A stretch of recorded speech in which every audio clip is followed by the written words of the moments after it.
Hello, everybody. It's Thursday, and fuck, was today busy. Oh my god.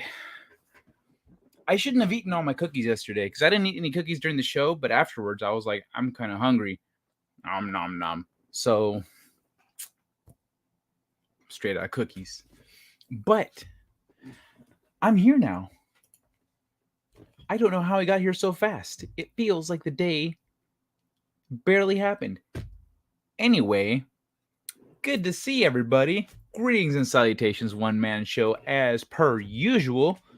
First one here, Dwayne Erickson, hot on his heels. I have my like in and I'm waiting love from Rita and myself from Iowa. Much love, Dwayne and Rita. Hello, Rita. Pardon me. I just ate before the stream because damn, I was hungry. I have Rita dancing. Rita gets the song stuck in her head, right? If I remember correctly. It is a catchy tune. I've heard it on other people's. I've heard it. Nina uses it for one of her outros, I think. I found out. I'm pretty sure I was doing it. I was using it first, but Nina uses it, and I heard someone else use it as like a countdown. I think was it Wes Moody? I think Wes Moody. I tuned into Wes Moody, and he was using it as a countdown. I was like, bro, this song deserves so much better. How's it so warm already? It's groovy, but definitely it's so much more fun than for like a 30-second countdown or whatever. Yeah. I'm actually gonna turn on the air, so I need to play something here that'll keep you guys company for a second. Because I thought I could turn it off, but no, I'm warm again. I was wearing less though earlier. Let me see. Here we go. Category is people who annoy you. Niggers! Huh?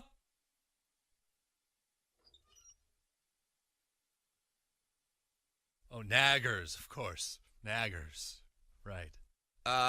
Can we cut to,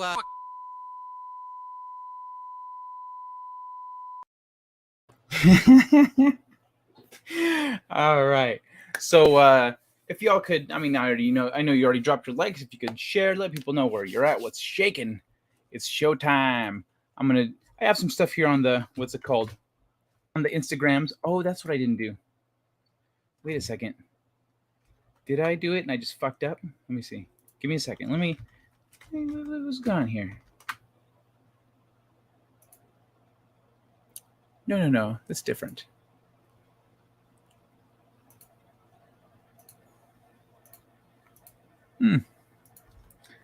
Nope.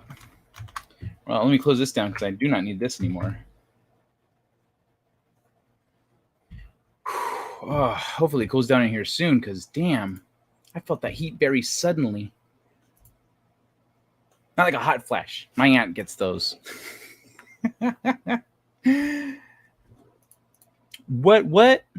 What's happening, Sci-Fi Nation? I have a clip for that word. I said what in the butt. I said what in the butt. I said what in the butt. I said what in the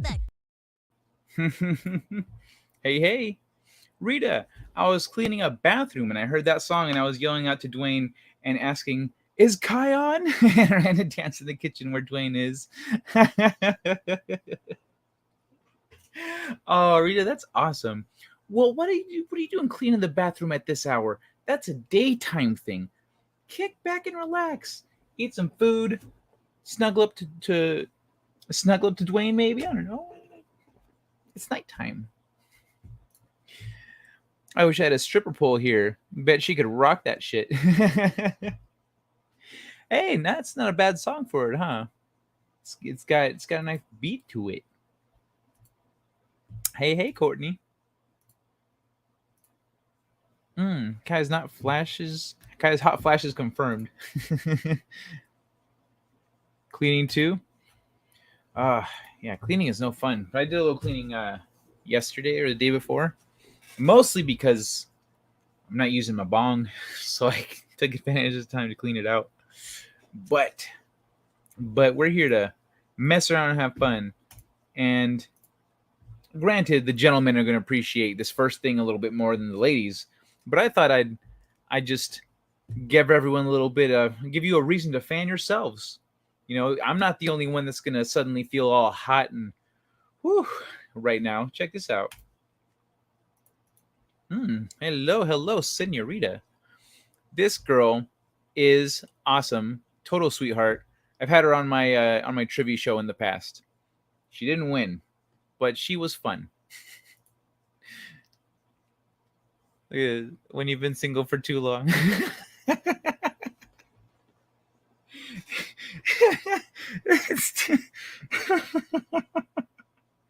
These dudes hopped up on like laughing gas.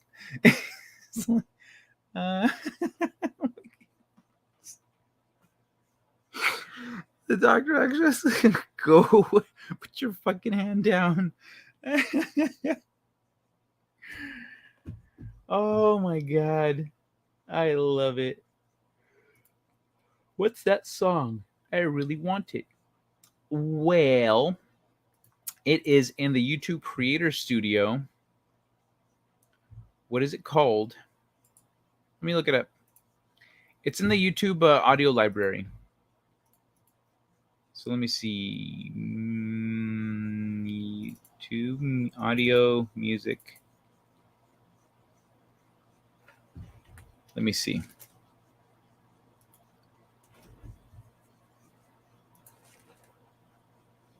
Cumbia City? Is that it? Yeah. Cumbia City. Here, I'll just copy paste this here.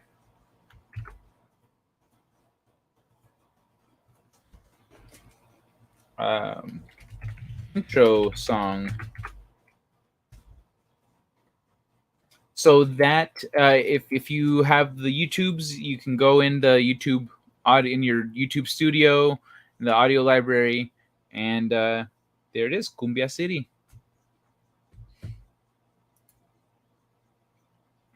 Fan yourself, fool. You fan yourself. Hits from the bong. I'm on intolerance break right now, man. It's called Hits from the Bong by Cypress Hill. Just drinking around now. Oh, just drinking around now. All right, man. Have fun. It's all good. This shit cracked me up, though. Are you two friends? Republicans and neoconservatives? No. Yes. Fucking Harry Kim, dude. That poor guy. He's got the worst of... He's kind of got shit on throughout. He was always... You know what's weird? Here's the thing. After that long on the Voyager, after that long on the ship, everyone's like, oh, poor Harry Kim never got promoted.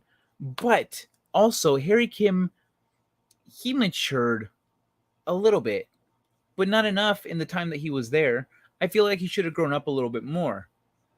So, like, did he not grow up because he was stuck in his position? Because he wouldn't get promoted and get more responsibility and stuff? Because he was always like everyone's bitch? Is that why Harry Kim never grew up? What's up, Tim's Talk? It's good hanging out today. I was hanging out with Tim's Talk over on Potato Revan's channel talking about Sonic the Hedgehog. That was a lot of fun. F the oligarchs. No, the government doesn't want us to be. But yeah, man, that was a lot of fun. I actually forgot to mention I had a little book when I was a kid of Sonic, and when Sonic meets Knuckles and he goes and finds the Chaos Emeralds and all that stuff. It was a whole thing. But yeah, I remember I had a little book. It wasn't that thick. It was, had art in it, drawings. You find the best clip was you chopping. Chopping? You mean when I was eating the ice cream? Yeah, they had a picture up. I thought I had a moment where I could eat a little ice cream, but no.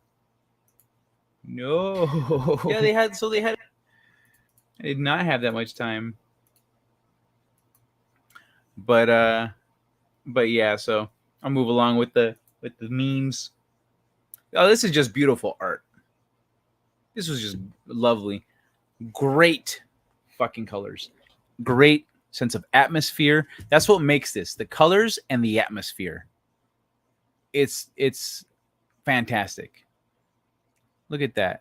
Because it's abstract. It's kind of got some of that, what's it called? Incredible style going on with the buildings. And it's not like particularly refined. It's not super sharp. It's sharp, but it's not like like look at it's loose. It's loose. But I love it. Look at this. So there's not even that much gradation on her really. Not a lot of detail because she's in, she's a little blurrier. Her hair, her dog also is kind of just the shapes. But this is just gorgeous. Look at this. Look at the reflections in the water. See some of the windows kind of fall off the building here. But it just feels nice though. It feels good. See the bottoms of the blimps, which have like little speckles on them for some reason. It is just a beautiful painting. Ah, freaking lovely. Oh yeah, this shit.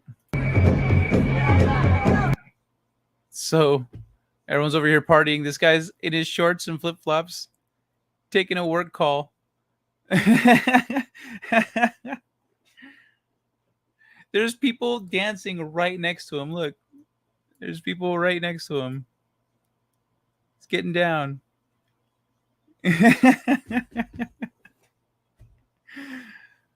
I love it. Oh, yeah. Oh, yes, the ice cream. All right. The ice cream was great. It was delicious. Hit the spot. I love it. Oh, and Kai's chomping down on a drumstick. It's like, damn it. Really now? You chose now? I was thinking about it too. I was holding it like, should I turn my camera off? Nah. Hell no, I have to go cut. Let's pull this back up for now. I'll now have to go cut a tree down and put the log up for a pole. We'll have to shave it down to make it smooth. Cut a tree down, make a log for a pole. Wait, what? What's the pole for? Did I miss something? Oh, for the pole. Yeah, bro, a tree. Just get one of the metal ones that you can buy and just put up in your house. Get one of those stripper poles. That'll take care of you. Because you still need to fasten it against the ceiling. Or against the ceiling and the floor, unless you install it. Like drill it in. I don't know, up to you, man.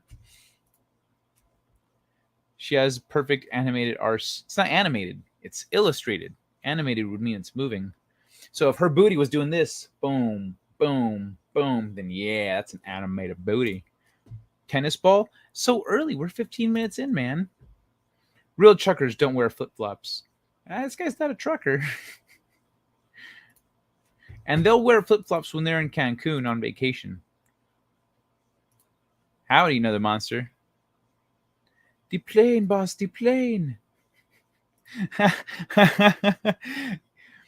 Oh, shit. What's his name? I love that character. Short. No, it's not Short Stack.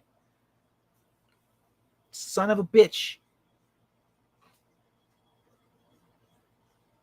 Fuck. What's his name? What's the name of the little Asian kid with Indiana Jones?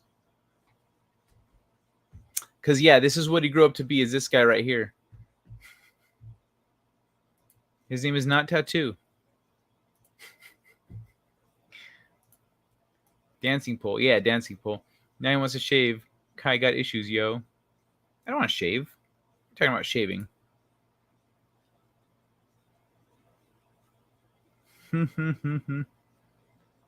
One-man show is one-man show. Short round. Thank you.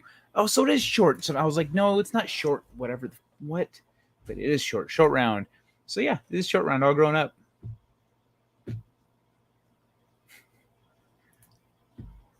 tattoo from the Love Boat. Oh, I haven't seen Love Boat. That was before my time.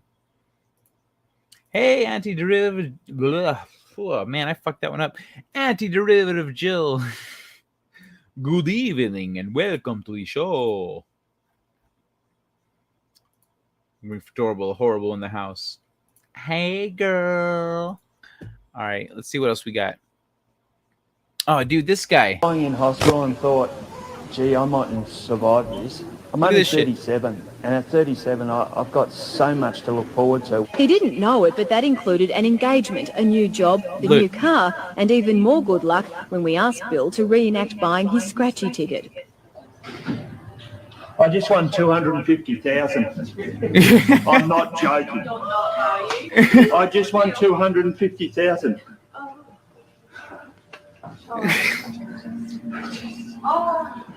12 days after waking up from a coma. You have to. It's advised to turn off his life support. Dude, When I was that's lying in amazing. hospital and thought, They were going to turn off his life support? That's insane. They were going to turn off his life support. He wakes up from the... that happens, actually. That happens. Sometimes they'll take off people's life support, and then they'll wake up from the coma. It's weird, but it's happened. So this guy, 12 days after waking up from a coma, he bought a scratch card and won a car. And then they asked him to reenact the scratcher thing. And he wins 250,000 from the reenactment.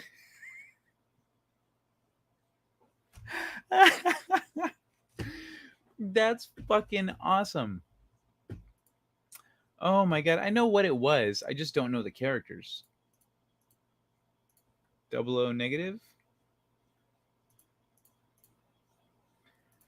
The love, but oh, it was Fantasy Island. Oh, Fantasy Island was the one with the little magical guy, or the little guy and the co-host. He lived a short life, that poor guy. Eric K. Oh shit, what's up, Eric K? That's you. Did you say hi up here and I didn't see it? No. Okay, I'm not crazy. Good to see you, man. Khan was in it, so who cares?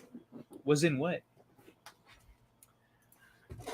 Buenas noches, the lovely Sherry. Every night with you is a beautiful night. Mwah.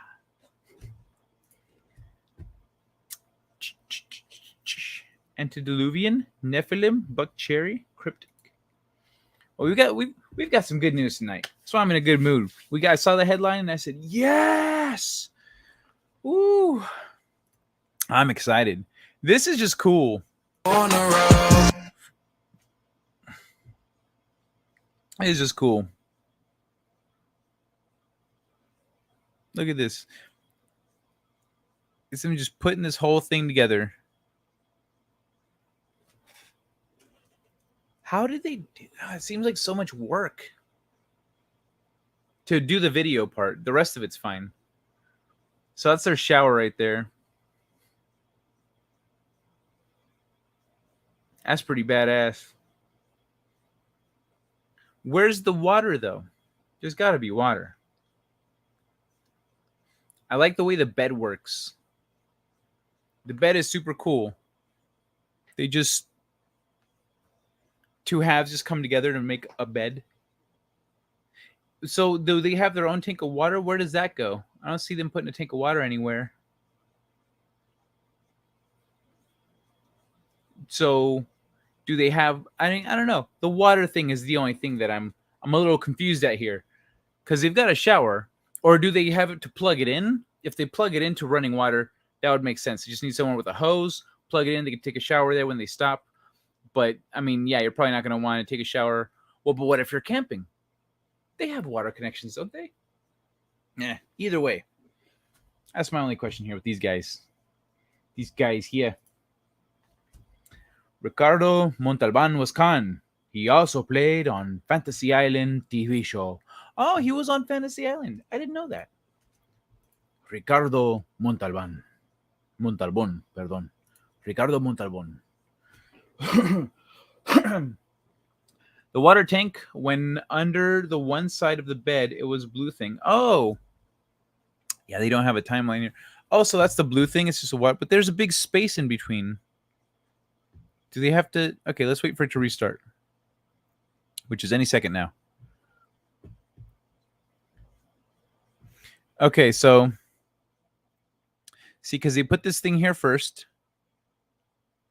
That thing, yeah. So that can't be. That's not the water. That's not the water. I think it works with the connection, because I don't see.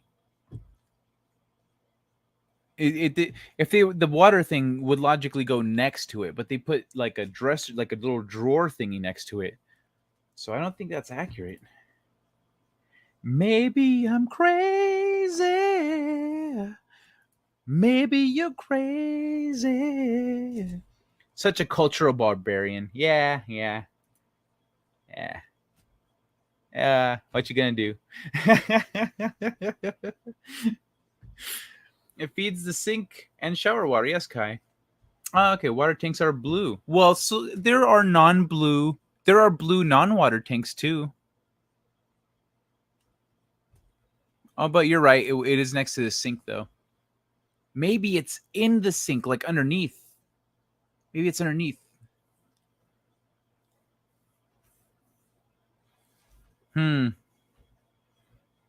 Wait, was that a toilet too? Hold on. I'm going to see if this was a toilet that I saw.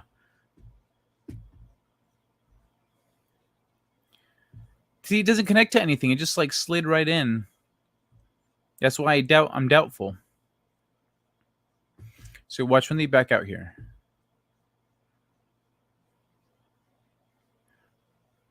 Yeah. There's a little sitting thing. I think they put a toilet. They just forgot to include it in the mashup in this whole video thing here.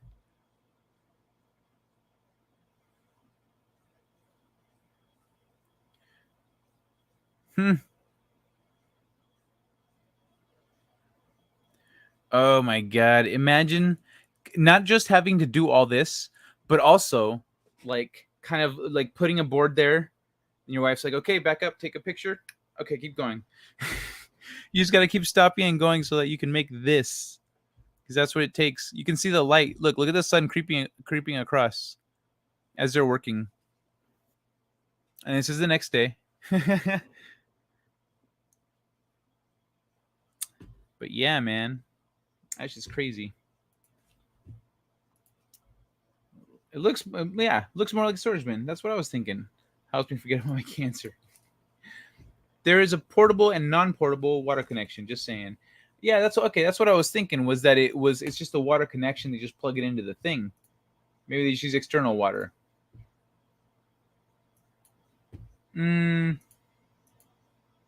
Set us up. I didn't set you guys up. Did not show all the electrical being run too. That's fair. That's fair. It's probably pretty boring. They probably had it done already before they even put up these wooden panels here. Stick around. You have to have an external drain, so an external supply is not unreasonable. Yeah, true. Yeah, because what are they going to do? Recycle their water? They don't have room for that. Yeah, a TV too. Yeah, right? Oh, it looks like a TV. It's a TV. Let's see. Oh, it's not up. Okay.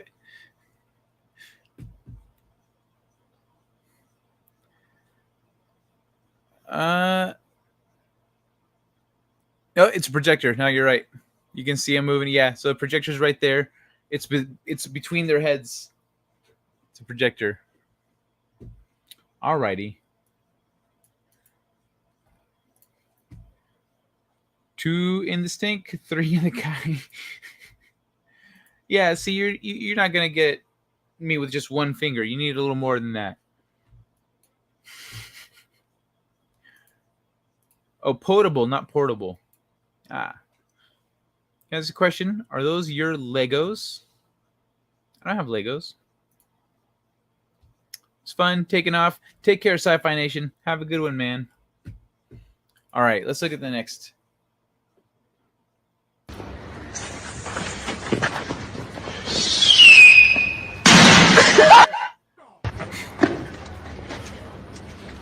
Oh yeah, the Biden administration, America.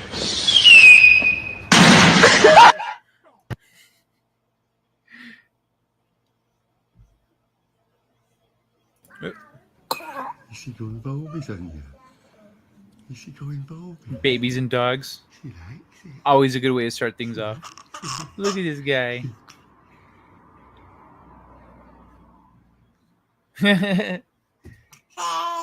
That's a chubby little baby. Is he going? That is a chubby Is baby. he gone? Is it? Okay.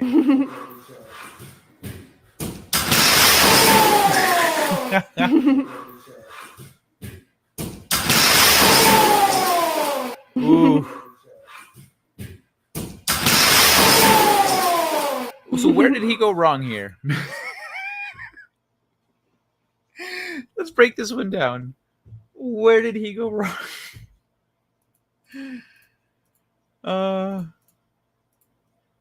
Be right back. All right, gonna restart. Yeah, you got it. Okay. The Colts suck. I don't know anything about basketball, man. I'm sorry. So let's analyze this here.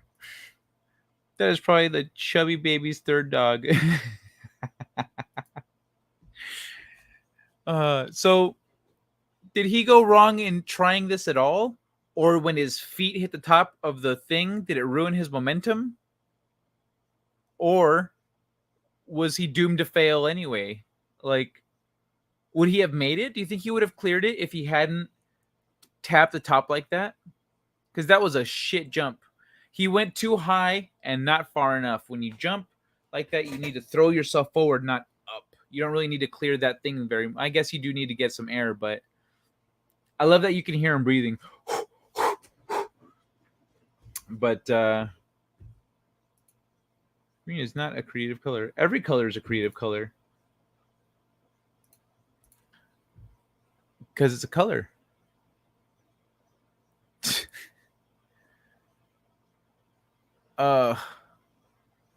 Whoa, was that blood? Oh no, that's just water splashing across the water. Water droplets. Where did I go wrong? I can put my arm around every girl I see. His feet cleared. He threw his jump. He blew his jump. He blew his jump, but no, you hear it. Listen. Tap. You hear the tap and you see it. Watch right here.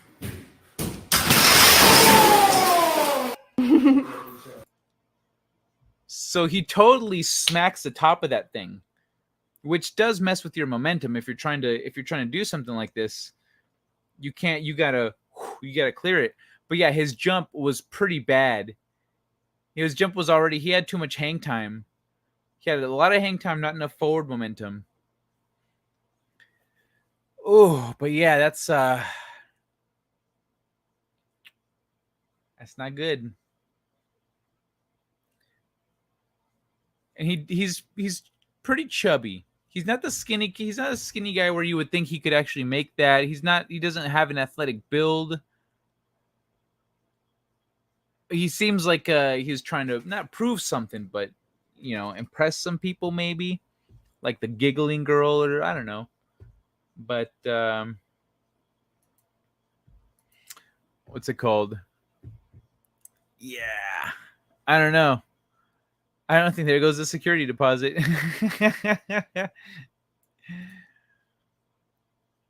Those aren't his real friends letting him try that. Hell no. There are some people you can't stop them. You're like, you're a fucking idiot. If this breaks, you're paying for it. Like, all right. This was an intrusive thought I would have had, but my anxiety just could never. That's why you don't show off. You let your friends show off.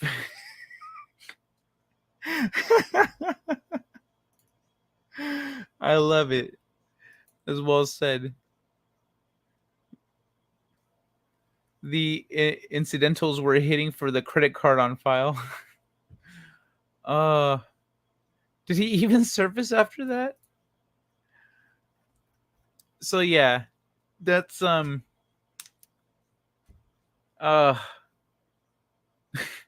you think he busted some teeth, or was it a face hit? All right, I'm gonna move along from that. Hey, Stieg. Good morning, my brother. How you doing? I'm not sure if his heels hit the archway, but dude. Yeah, watch. You hear it. There's a slap. I'm gonna mute it after the slap where his heels hit. Also, you see how it's top lit back here, this room? You see the lights hit the top of his feet when he slaps. So watch. You hear that slap? Watch.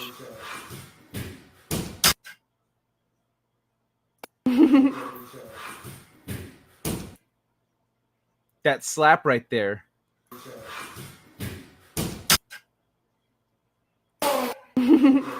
There we go. One more time.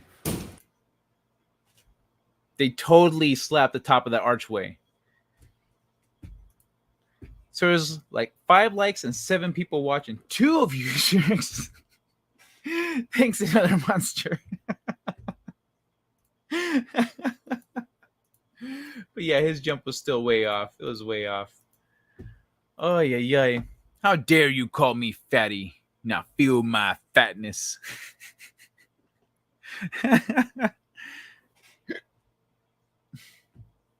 I love that the cat is like trying to push him off and he's just not giving a shit. Probably a Swede. Damn Swedes.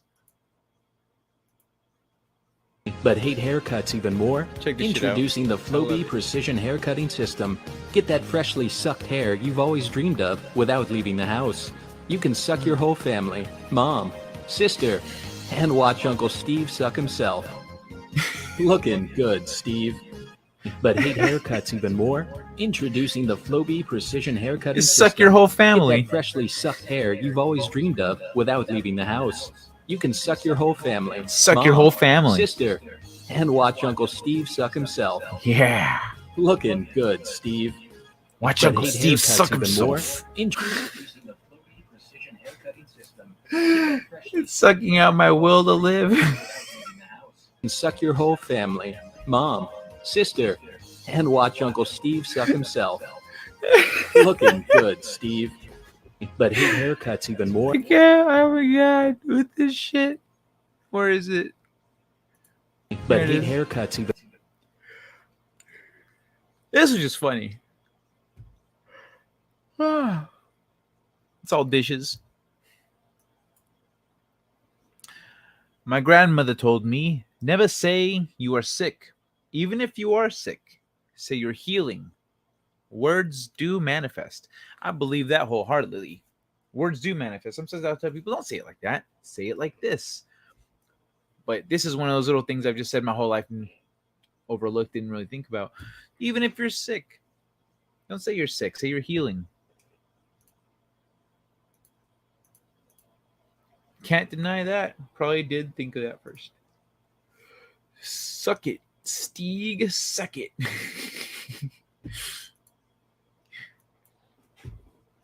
So, applications to join RCMP down by nearly 50% and projected to worsen. Canadians' interest in joining their country's storied national police force has tanked, with applications down by almost half since last year, and a third of recruits backing out of training before they finish. According to a Black Locks reporter, National Police Federation President Brian Sauve, almost suave, told parliamentarians at the Commons Human Resources Committee that a decline in applications is projected to continue. Policing, because you're not policing anymore, you're jackbooted thugs. Policing is no longer considered as attractive a career as it used to be. Yeah, because everyone sees through. Oh, they're not police. They're tools for Trudeau. Whoop. Gotta turn that shit off. But look at this crazy motherfucker right here. He does a full 360. That sucking thing is probably something Christy owns. Well, I mean, maybe Christy was the inspiration. I miss Christy. I'm missing her around more. Who wants to be under the thumb of the current Canadian government? Yeah, and who wants to be his bitch too? Who wants to be his enforcer? No, you're gonna get lynched by the mob when it comes time.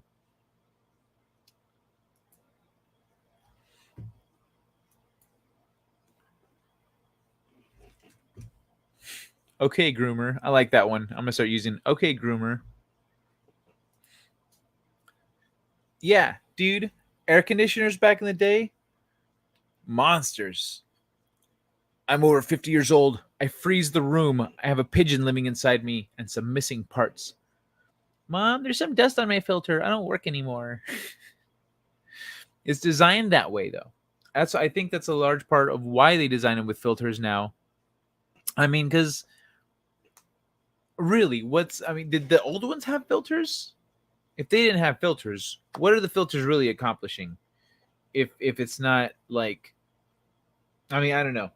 The old AC units were beasts, though. They were freaking beasts.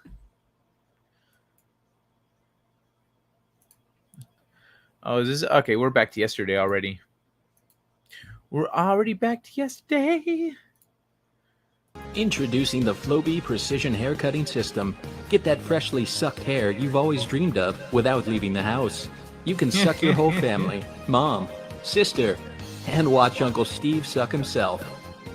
Looking good, Steve. But hate haircuts even more? Introducing the Flowbee Precision.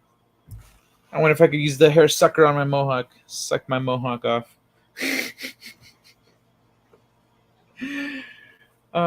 The old ones had filters too? Yeah.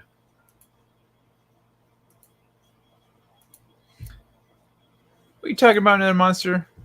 Are you, if you're being a dick to Stieg, let's just say if I'm going to mute one of you, it's not going to be Stieg.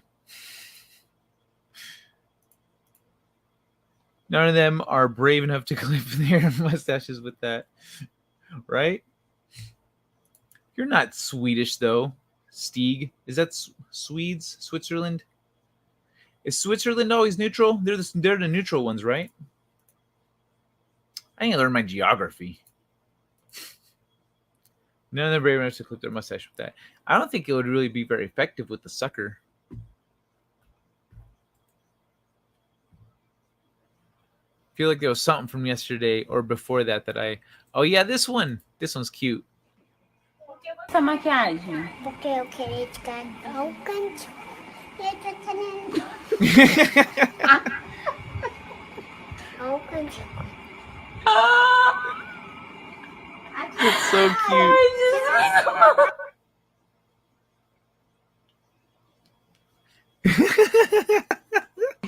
Por que você fez essa maquiagem? Porque eu queria te cantar o canto.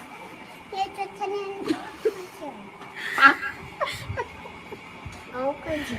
That's adorable.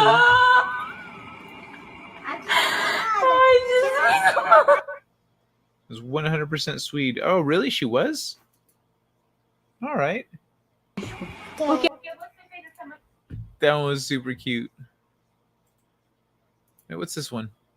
Come on, man, referee. How can you just put the ball? Shoot, why you arguing with? Well, let me pull that back up. Come on, man, referee. How can you just put the ball on my back? Shoot, why you arguing with referee? Let me just drive the lane. 2 points, green. Give me this rebound. Take right, go left. Wow, you're playing defense between the bigs. You guys can't pass to me. Touch me up the lane. 4 points, green. 6 points, 8 points, green. Are you gonna play some defense with me, please? Pass me the ball so I can show my talent. 10 points, pass it to me. 12 points, green. Give me the ball. Let me show you. Give me the ball. I'll show you how. 2 points. Look, yellow. I'm Larry Bird. At this beach. 4 points, yellow. Hey man, y'all birds some shit. What do you mean? What do you mean with some shit? You saw the fact that it's 2 on 3. Our third player broke his wing. Excuses, man. Lying like I'm doing my best, man. If I'm lying, I'm flying. 18 points, 20 points, 22 points, green. Come on, man, you really gonna let us lose to this bum ass fool? Technical foul for calling them bum ass fools. 2 shots. Man, we already lost. I don't even care. Man, give me the ball. Hey, Kobe, shit. Come on, man. Referee, how can you just put...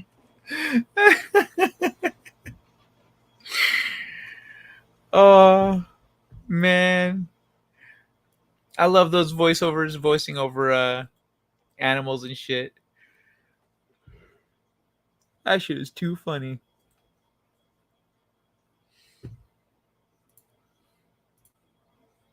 Yeah, that's true. I don't really mute anyone. Instead of actually basketball.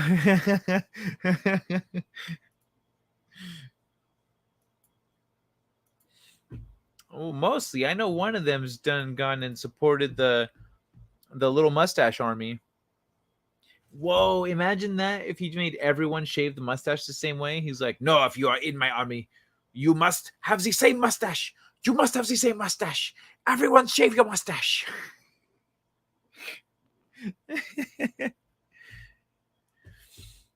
Ay, ay, ay. What else we got here? Oh my God, I'm exhausted. It's been a long motherfucking day. This was cool. This is more art. Nope. At first I was like, what the fuck is this guy doing? He's got this beautiful painting.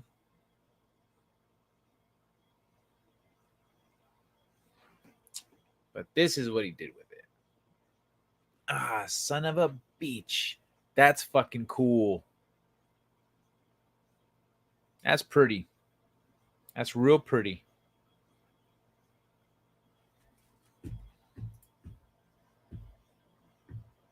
That's some good stuff.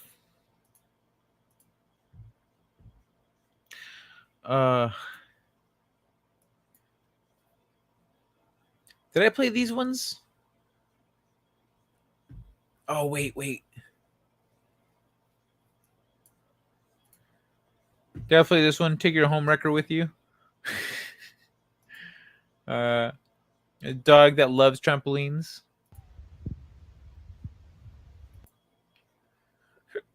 Oh, excuse me.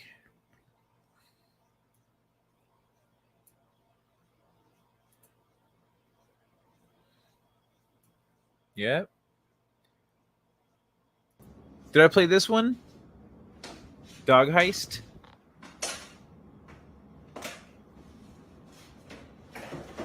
Unbelievable. No. What are you doing? So now I can't even put stuff up there? I'm looking right at you. He like tries to back away.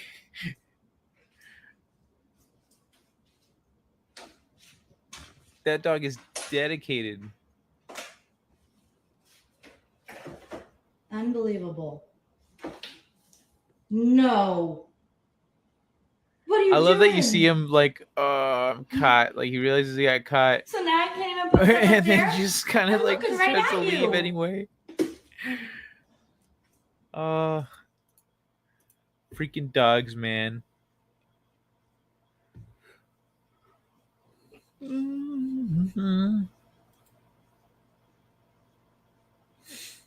Ay, ay, ay. All right, let me pull down the Instagram here.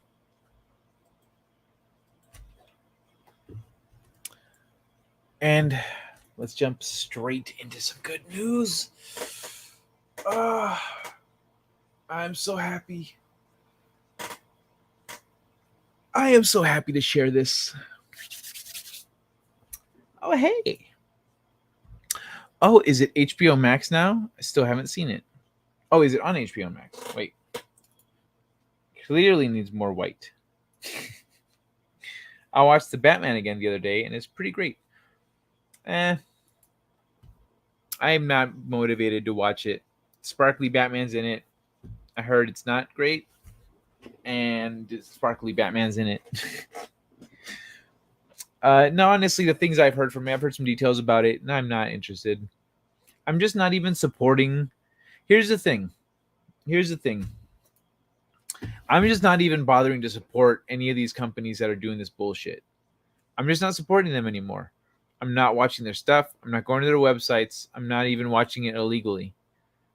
I'm just not in any way putting any weight behind any of it. So, with what? I'm going hiking with a childhood friend. Not too long. Well, have fun, dude. That's awesome. Say hi for everyone in the chat. Say, a bunch of strangers from the internet wanted me to tell you hello. But have fun on your hike, man. Game of Thrones killed HBO for me. I never subscribed to it. Yeah, like that's the thing with Game of Thrones. That's not like that was the writers that were responsible for that. That wasn't HBO. That was the writers being like, "Oh, we got this," and the HBO was stupid enough to go, "Okay, I believe you." Instead, they weren't on top of it. I would just say, "Hello there." My damn dog took all my London broils off the counter and went out to start the grill.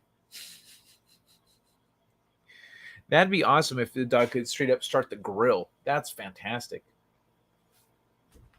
HBO had the last word. They are all complicit. Yeah, that's fair. That's fair in being complicit. But I think they just trusted their showrunners and didn't say, they weren't like, "Hey, why isn't George R. R. Martin involved anymore? What's going on here?" Like, we see there's some funny business. They didn't do any digging. They didn't meet their responsibilities as the network. I don't fault you at all. I'm hijacking someone else's account. All right. I warned people about Game of Thrones for years before season 8. Seasons 5 through 7 have the same retarded issues. Season 8 was just where the ripple effect became very, very visible.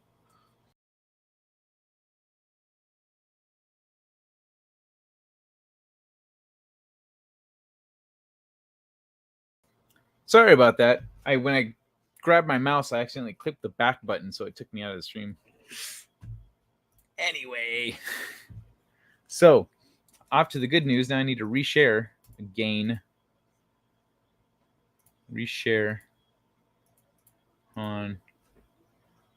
Get this sorted over here. Actually, before we jump into that, I would have stopped when Ned lost his head. I should have stopped when Ned lost his head. There was still a couple more seasons, decent seasons after that, because there was no source material after season 4. Well, yeah, but that's the thing. That's the thing, Another Monster. That's also their fault, because they had more source material that they could have adapted to the show, but they didn't. They skipped a bunch of shit. So if they'd have been like, "Yeah, it's okay. We know there's not anything after book 4, so we'll just drag it out. We'll just drag it out for as long as possible. We'll go real deep into each of these stories, maybe even flesh things out a little bit more. Maybe just kind of do the whole Lady Stoneheart thing, do a lot of things that they didn't do, and they could have padded it another 3-4 seasons before they caught up to the books. They could have done that, but they didn't. The fuck is this? They didn't do that. That's the issue. That's why it's not like they ran out of source material. It's that they didn't even use all the source material they had available to them. And that's where they knew they fucked up. On the plus side, the awfulness of Game of Thrones is how I started paying attention to great YouTubers who are far more entertaining. That's true. There's always benefits. There's always plus sides. Or else all of us would have just kept watching stuff and not ever connected. Ooh, pardon me. Their post-season 4's source material was cocaine cut with sodium fluoracetate. I hope that's not dangerous. Don't try that at home, kids. In fact, you shouldn't even be here, kids. Go to bed. It's way too late. There was plenty of source material, but they decided to spend 4 episodes on book 4. Jesus, really? Really? And 6 episodes on book 5. They had at least 3 more seasons if they hadn't left several huge storylines out. Oh my god. Wow. That's such... Cat Stark sucks balls. The War of 5 Kings. In the show, only 4 kings fought. They fought about the Greyjoys for several seasons. Oh, they forgot about the Greyjoys for several seasons. Yeah, the Greyjoys were not involved. They could have done a lot. They could have done a lot more. A lot more. Maybe they weren't even trying to do the Greyjoys until they're like, I think we have to. I think that's what happened. I want to play a little something because I'm going to go AFK for a hot second. I'll be right back. So I need to play something. It's going to last a minute. Let me see. Where is it? Where is it? Where is something at least? I don't know about it. But I need something.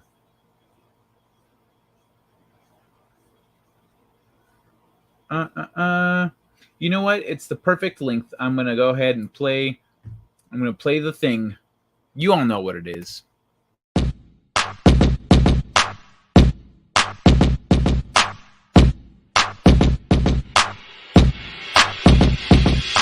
Tennis ball, throw it against the wall. Tennis ball, throw it against the wall. Tennis ball, throw it against the wall. Bounce, bounce, bounce, bounce, bounce. Tennis ball, throw it against the wall. Tennis ball, throw it against the wall. Tennis ball, throw it against the wall. Bounce, bounce, bounce, bounce, bounce. Tennis ball, throw it against the wall. Tennis ball, throw it against the wall. Tennis ball, throw it against the wall. Helps me forget about my cancer.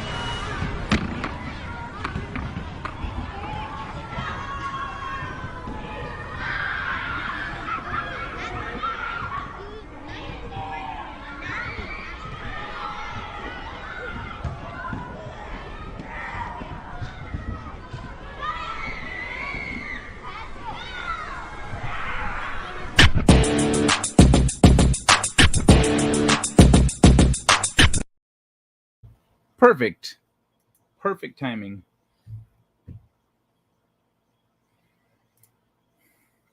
They just added Euron at the end as a replacement for Joffrey plus Ramsay. Needed a new psycho for shock value. Yeah, right? That makes sense.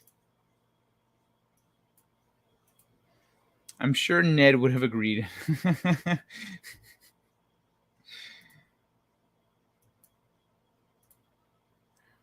I guess I'll try to put some kind of dinner tonight. Helps me forget I don't have cancer. What's it called? You making dinner for one? Are there any new developments? I know yesterday you made a call that went well. We'll take speaker so I can listen. Oh, nice. Rock and roll. Well, yeah, man. Make yourself a nice dinner. Because I'm kind of tired, thought maybe a little sugar might help. So I got some yogurt that was out there. Oh, was there this or chocolate pudding? I went with this one. So I want to see what it's got. Let's see what you're made of. Yogurt. Also has chocolate chips. That's a big plus. That's a big plus.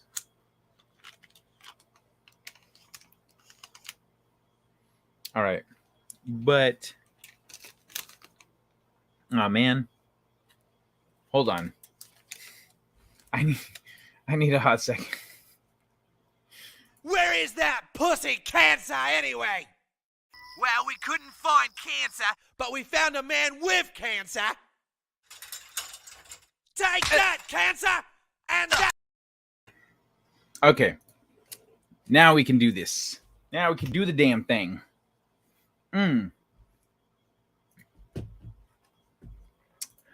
Kind of needs to hang out with ETEP more often. Two of my favorite together. Oh, thanks, Another Monster. Yeah, it was a lot of fun hanging out with ETEP. I love hanging out with ETEP. ETEP and I really vibe. He's good people. Needs fried chicken. Lai does need fried chicken. I wouldn't mind some fried chicken too. Won't take that long. All right, rock and roll, man. Well, I am stoked for this wonderful, amazing, beautiful news. One Piece, Digimon, and Dragon Quest confirm return dates. Yes! That's what life is all about right there. Anime coming back. TOEI Animation has had a rough go of things this spring, but it seems things are ready to turn around for the studio after all. A new report is out that confirms several of its hit series are ready to return to the air. This comes after a hack forced the studio to put shows like One Piece on the back burner, but those delays will be ending shortly. See, that's what I was super bummed about. The update comes from the official One Piece profile on Twitter, so fans can rest assured it is legit. According to the report, One Piece will return to television with a new episode on April 17th.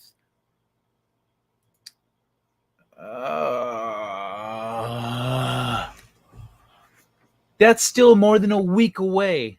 I thought they were going to be like, this Sunday, let's do it. But no, April 17th. Okay.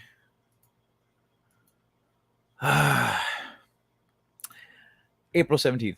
The update will bring episode 1014 to life, and it will be titled Marco's Tears, The Bond of the Whitebeard Pirates. And if I remember right, that is an anime exclusive, so it's still not really hitting back on the main story with the manga yet. But Toei Animation confirmed several other series on its roster will return to television soon. Digimon, Precure, and Dragon Quest: The Adventure of Dai are still slated to return in the next 2 weeks. This marks the first time any of these shows walked out new episodes since Toei Animation publicly acknowledged its internal hack in early March. For those unfamiliar with the ordeal, Toei Animation released a statement confirming the hack took place at the beginning of March. The studio said several internal systems were accessed without permission by a third party. An investigation was opened quickly, and the hack prompted Toei Animation to close its online shop temporarily while techs worked out. The hack prompted Toei Animation to close its online shop temporarily while techs worked to uncover any compromised personal data. No updates have been given on the hack since, but it seems things are moving in the right direction at Toei Animation given these shows' comebacks. What do you think about this latest update? I think I was expecting it this Sunday, not next Sunday. Thanks, Toei. Yeah, no, I'm glad to have you back, Toei. I really am. See, this article, fuck this guy. Kiss my ass. Give us more. Anyway. Yeah, so Toei is back. Toei's back, baby. See, that's cause for celebration right there. But that means, I wonder, the one thing I see that they didn't mention, though, is Dragon Ball. Dragon Ball movie was supposed to come out this summer. I don't see why they, well, unless they still had production work to do, then that would cause a delay. But I wonder how that's going to affect the release of the Dragon Ball movie.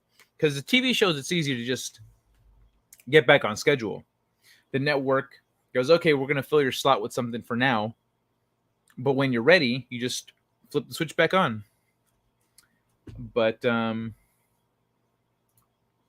yeah. Guy needs fried chicken. Fried chicken is, I love fried chicken. So yeah, I'm curious about Dragon Ball though. So no news there on Dragon Ball apparently, but the shows are coming back. Okay, this is funky. I don't know. Well, actually, I don't need that yet. I don't know what why. We'll find out. Okay, look at this. I don't get it. Japanese company develops a door within a door, and it's a great idea. Okay. I don't get it. I don't know why it's a great idea. What would it do? What would it accomplish? Do you guys have any ideas? Before we go reading it, do you guys have any ideas on why this would be a good idea? Dragons suck my balls. What's up, Adorable the Horrible? Good to see you back, man. Oh no, I'm not. I'm eating some yogurt right now. But I figure you guys probably don't want to see that. Oh, yeah, I caught eating ice cream today.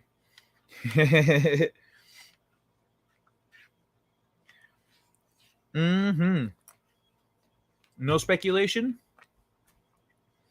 Let's find out together. Let's find out together.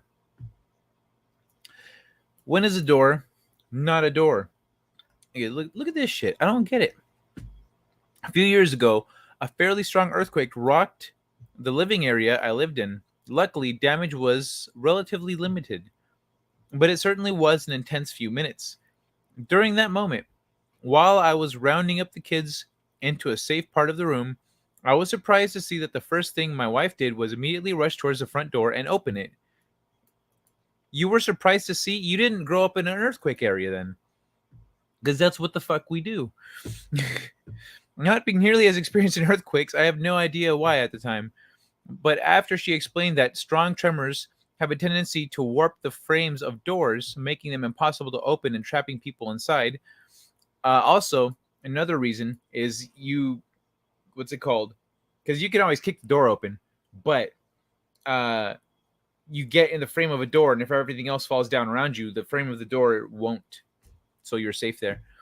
That could be a worst case scenario. But even if people were even if people were swift enough on the uptake to open their door during a earthquake, the warping might still leave it impossible to close and lock property, causing a whole other set of security issues. It's a problem, but one that Shin Nihon Entrance in Tokyo has developed an elegant solution for. Tasukaru door, lifesaver door, is quite simply a door within a door. Okay, so it's an earthquake door. Let's see some of this here. あなたを助ける、あると助かる、助かるとは。地震でいち早い避難が求められるとき、扉が開かなかったらって考えたことありますか？ So natural disasters. 地震で建物 The が door doesn't open. 開けられなくなるドアの問題を解決。第2の扉があなたを助けます。助かるドアはクラッシャブル構造。本扉が地震による痛みを吸収することで、避難用扉はこの通り。So it's like お two 年寄 halves りや to お it 子さんで even. も軽々開けられ、避難ができます。助かるドアは防犯もしっかり。歪んで閉まらなくなることがないから、しっかり施錠できるので安心。 The 助か outside るドア lock. は換気にも最適。普段換気に使えない玄関ドアも避難用扉を使えば効率的な Oh, 換 so 気 there が are できます。 multiple, so you still have it 玄 locked. 関ドアに But it's just a screen. People can still open the screen and like barge in, right? Hold on. Let me see that. ので安心も最適。普段換気に使えない玄 Wait, wait. 換気にも最適。普段換気に使えない Okay, 玄関 she ドアも fastens it. 避難用扉 Yeah, を it looks 使え like ば someone could still 効 like 率的 just な bust 換 in 気がで the きます。 door. Okay. To put it less simply, the door within a door is actually a Taishin door, seismic door, which has features to make it less likely to become jammed when deformation occurs. If you look closely at the picture and video, the inner door has more space between the edges and its frame. This means that in the event that the door bends, the frame is less likely to make contact with the edge of the door and prevent it from moving. The extra clearance between the inner door and its frame is then covered by a flat lip that runs along all sides of the door and inner surface. All right. The extra clearance between the door, the fat lip that runs alongside. Okay. Makes sense. So here's a diagram. Oh, great. Yeah, thanks. Let me see if I can actually... Let me see if open image and new tab works. Nope.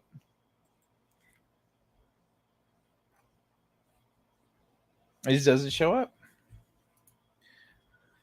All right. In addition, what's the point of having an emergency escape door if you can't enjoy it every once in a while too? That's why Tasukaru door has the added benefit of safely opening with a screen cover to let some fresh air in and rescue us from not only earthquake damage, but the sweltering summer heat. It's a pretty solid idea all around. As a result, Shin Nihon Entrance has been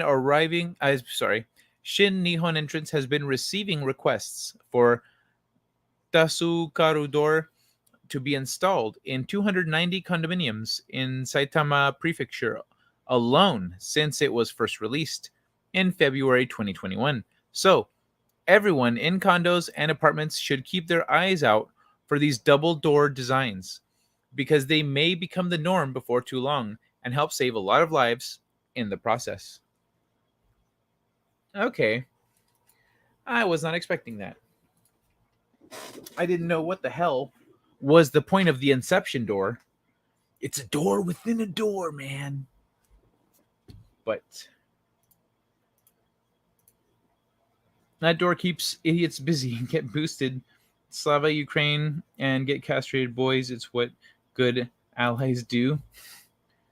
Godzilla. I don't think the door is going to help with Godzilla. The door within it sounds like some BS to me, right? It sounded silly. Never take engineering tips from the creators of hentai. I don't think the people who make hentai are also engineers. Engineers might read hentai, but they don't make it. If they did, though, their drawings would be mathematically perfect. Okay. So what do I want to read next? Let's look at big balls, and then let's look at the thing that's fucking with the Bible. Uno momento, señores and señoras. Just gonna go off camera for a second. I'll be back. I'll be right back.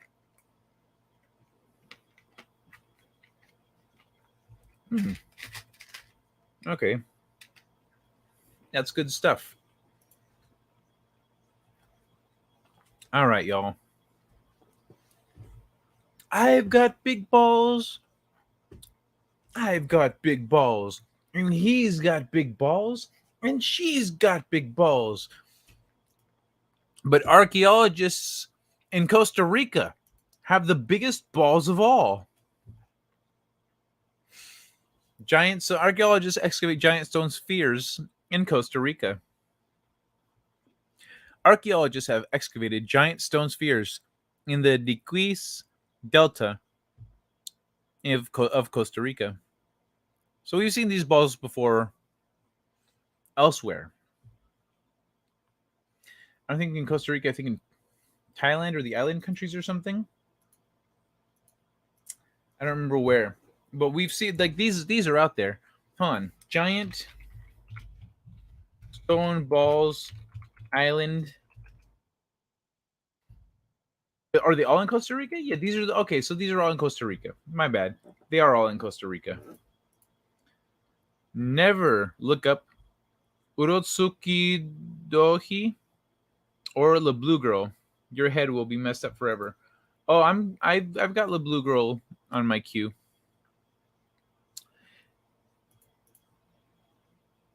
Okay, so let's see.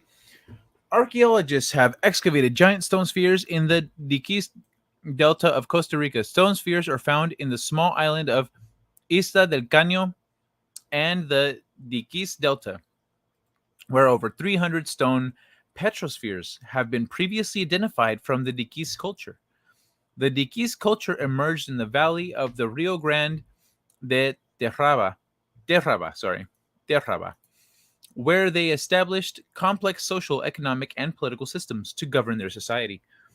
During the Chiriqui period between AD 800 and 1500, many settlements grew into large communities around the alluvial lands of the Terraba River and its main tributaries, constructing large structures using round-edged boulders, paved areas, burial sites, and circular or rectangular mounds with stone walls. So they think they're between 800 and 1500 AD. Connecting stone walls. Okay, yeah. So that's the culture, but let's see about the balls if they know anything more. Since this is pretty common, they've known the balls are there, but they're like, they're just giant stone balls. We don't know why they're here. So the Diquis reached an apex of cultural development during this period, with Diquis artisans creating elaborate ceramic, bone, and gold objects and sculpting stone spheres in important zones within the settlements. Stone spheres were also placed in alignments in public plazas or along the approach to the dwellings of the ruling elite or chieftains.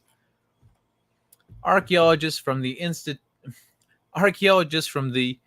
Instituto Nacional de Antropología e Historia and the National Museum of Costa Rica have excavated 6 stone spheres as part of a wider project to preserve the monuments.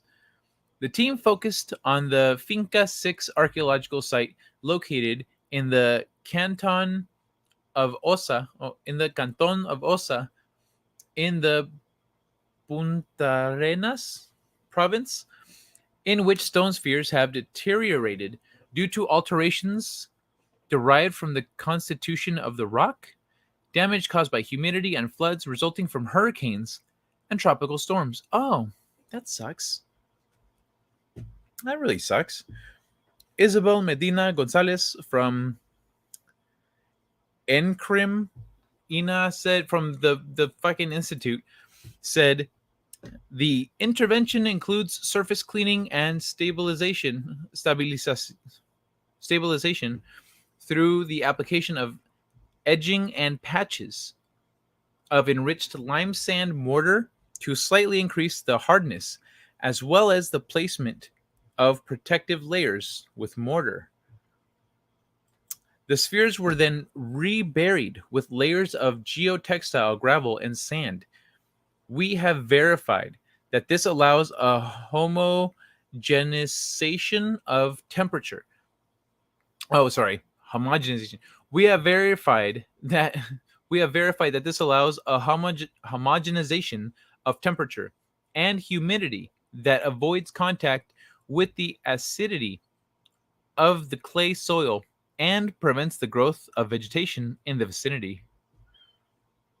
Okay, so they're just preserving their giant balls. Seems reasonable. Seems reasonable. I was hoping for more. I was hoping they had some new discoveries, but I didn't realize that those balls were either they're giant stone balls. They'd be fine. Hurricanes and shit, though. I'm pretty sure they get pelted by big ass rocks going real fast. Maybe some trees. So shit, man.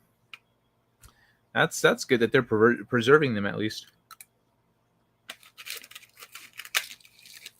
And I would imagine that vegetation does not help their lifespan.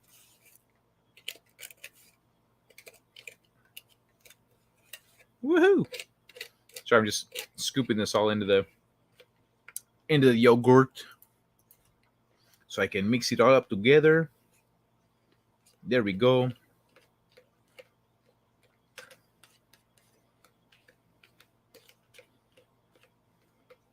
All right. Courtney's back. Ya no miro.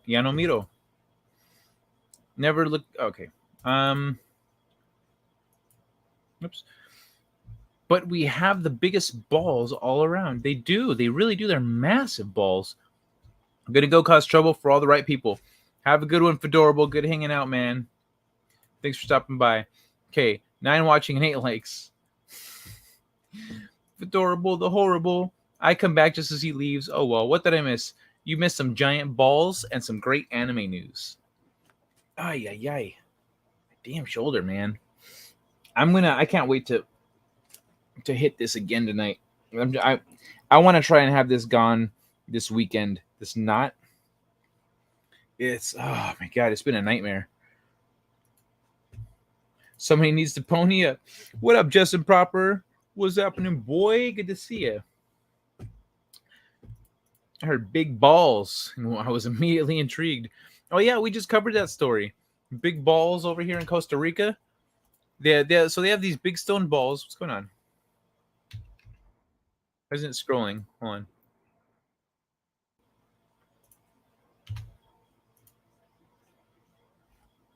That was weird. You just glitched the fuck out.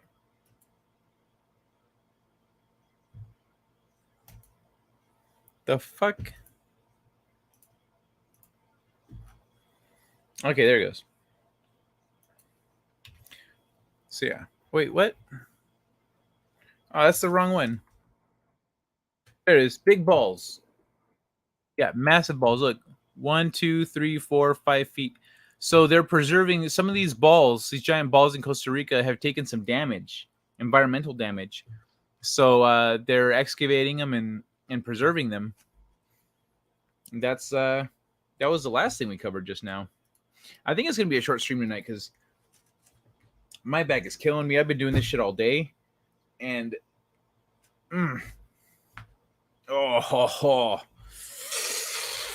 that one felt good.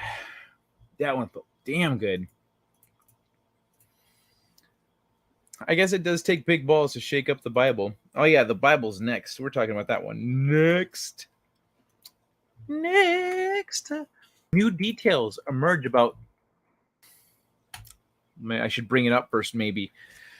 New details emerge about Katie, Archaeologists' curse tablet that could shake up biblical timeline. Anyone who believes the biblical timeline is out of their fucking mind. I don't know what's wrong with them. Thinking the Earth is only 6,000 years old. It's insane.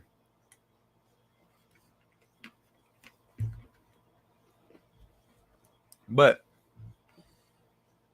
here we are.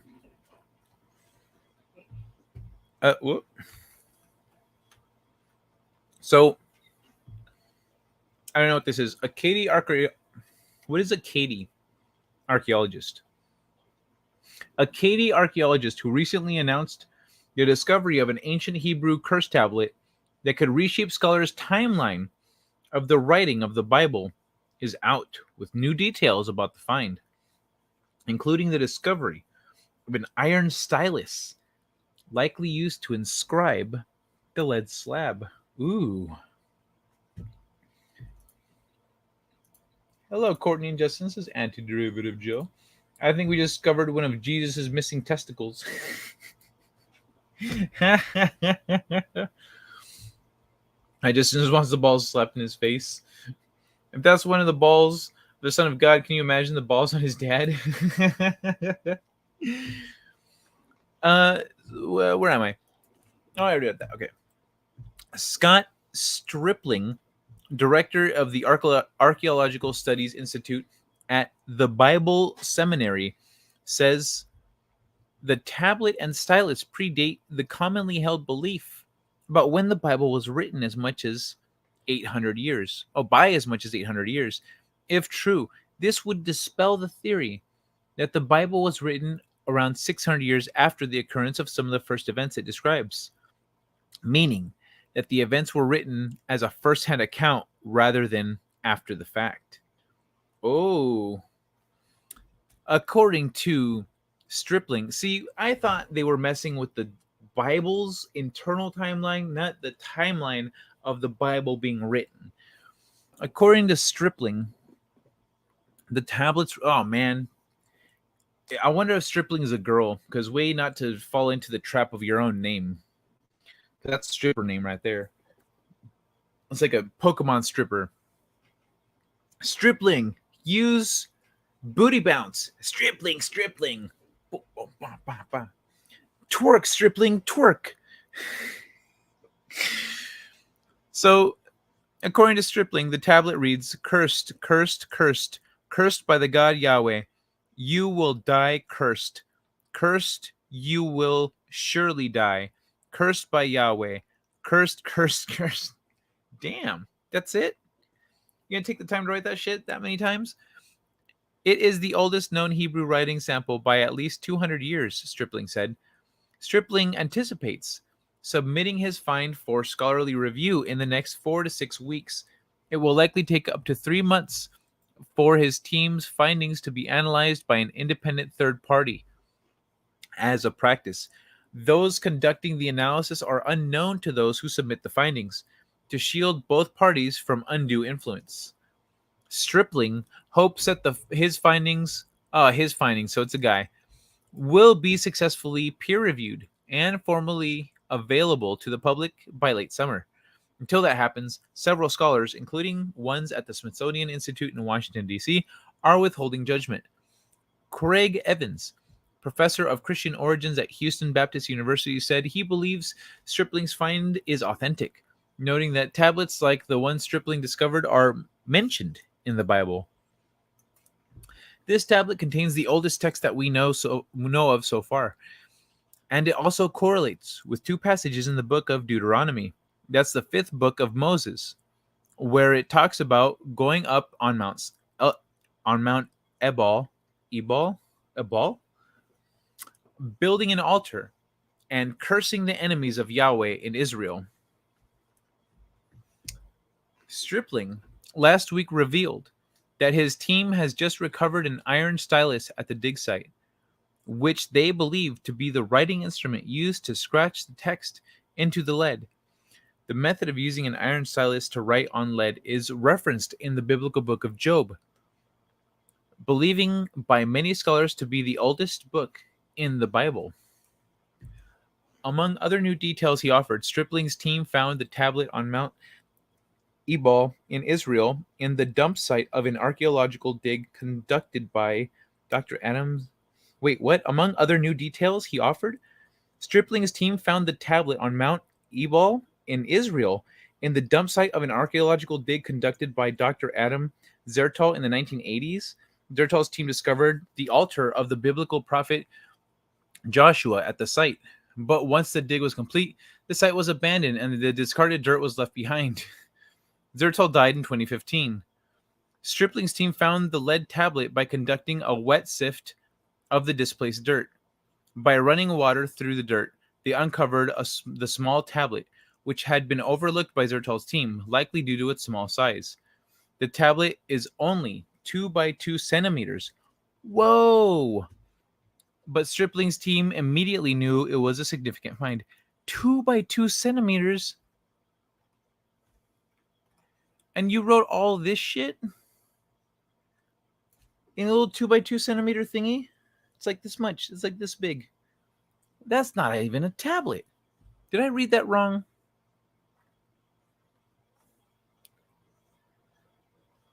"200 years. Seriously found tablet on Mount Ebal." So they found it on the mountain, supposedly, where shit actually happened according to the Bible. 2 by 2 centimeters, right? Seriously's team, what dirt is objects so place dirt. 2 by 2 centimeters. No, I didn't read that wrong. Wow, man. That is tiny. That is tiny. Holy shit. I think a healthy give and take relationship was implemented in a proper way. It was just made up over time. I think the writing of the Bible was put into question as soon as some of the characters started to live for over 700 years. If that's one of the balls, Son of God, can you? Oh yeah. I don't know, man. There's rumors. Have you heard of that guy, Justin? Have you heard of that Chinese guy that lived supposedly for over 200 years? He was like over 200 years old, and there's like paperwork records of him being alive, like his birth certificate and everything was over 200 years old.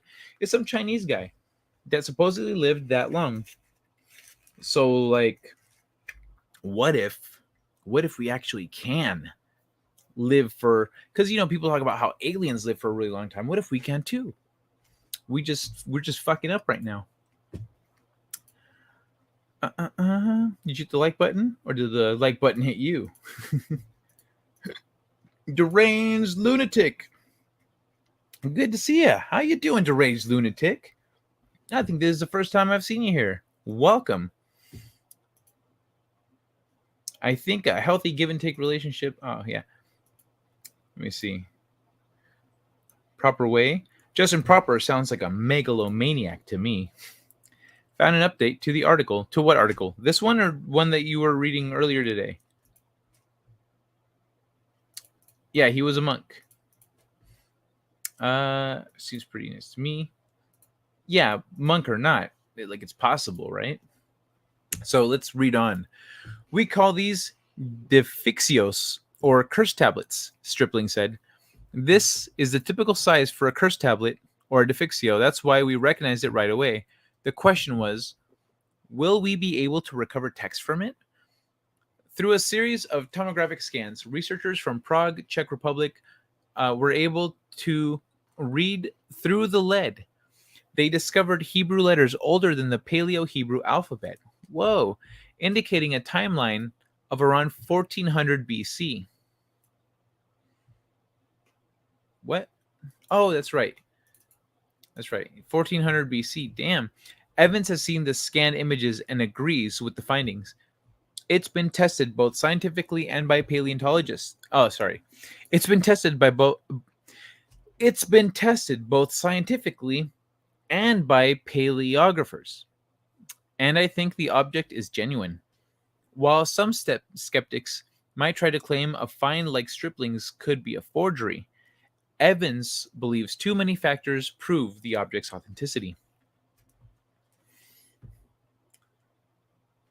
Yeah, and updated to this one. Oh, okay, send it on Twitter, man. Translation of tablet said Bruce Willis and nothing else. Back. Dinner is cooking. No Catherine tonight. Painter's coming to her place sometime today. I was interviewed by Sheriff. Brief but interesting conversation. Oh, really? Interesting. What was interesting about it? Did he know already? Was he like, oh yeah, I already know what's going on? Or did he? Oh wait, no, that's not you. That's Kitty Bear. That the sheriff gets back up from the next town over, huh?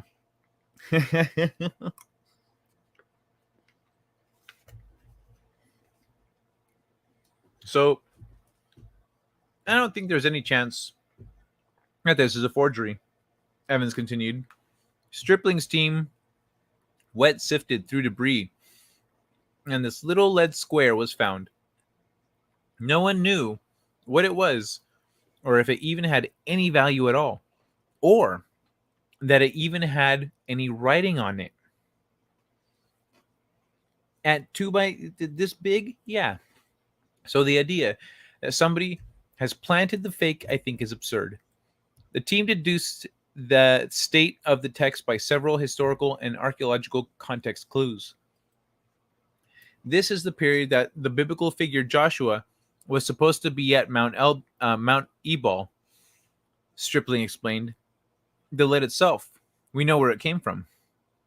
It came from Greece, from mines that were used in the late Bronze Age. The text is the late Bronze Age text, and the archaeological context was late Bronze Age and Iron Age. The tablet has major religious and historical implications. If the peer review of Stripling's discovery confirms his claims, it could dispel the idea that the Bible was written in 600 BC. Some scholars believe in something called the documentary hypothesis, which states that the Bible was composed hundreds of years apart in different sections and then later redacted.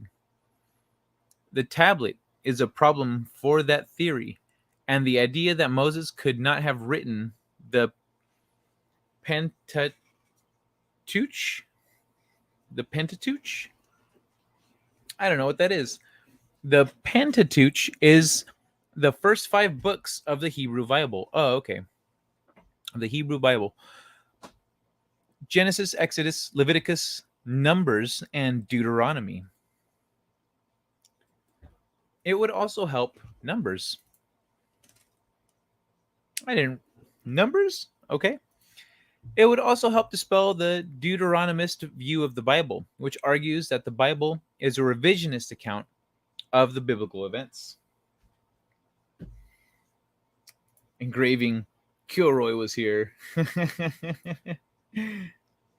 Oh, okay, my bad. I thought you meant this.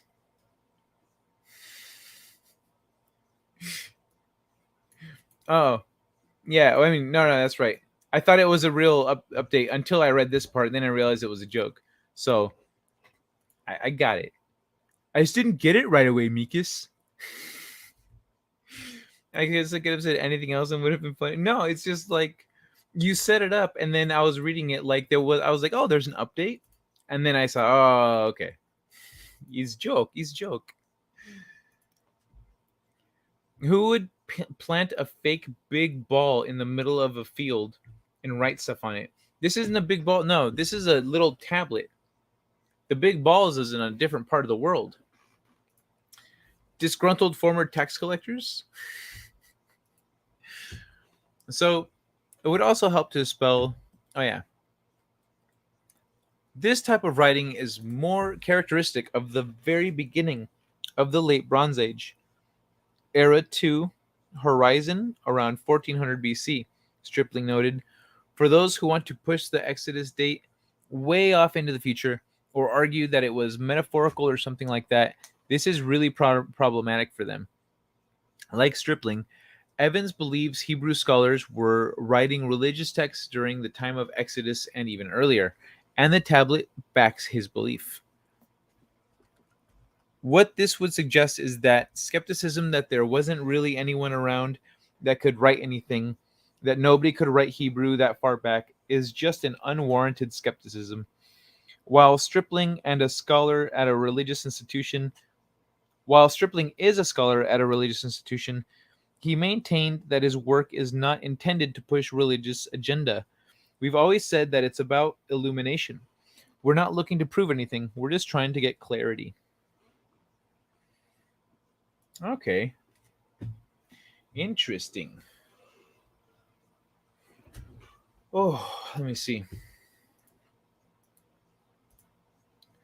I think Sheriff was mostly focused on overall effect of my extended family.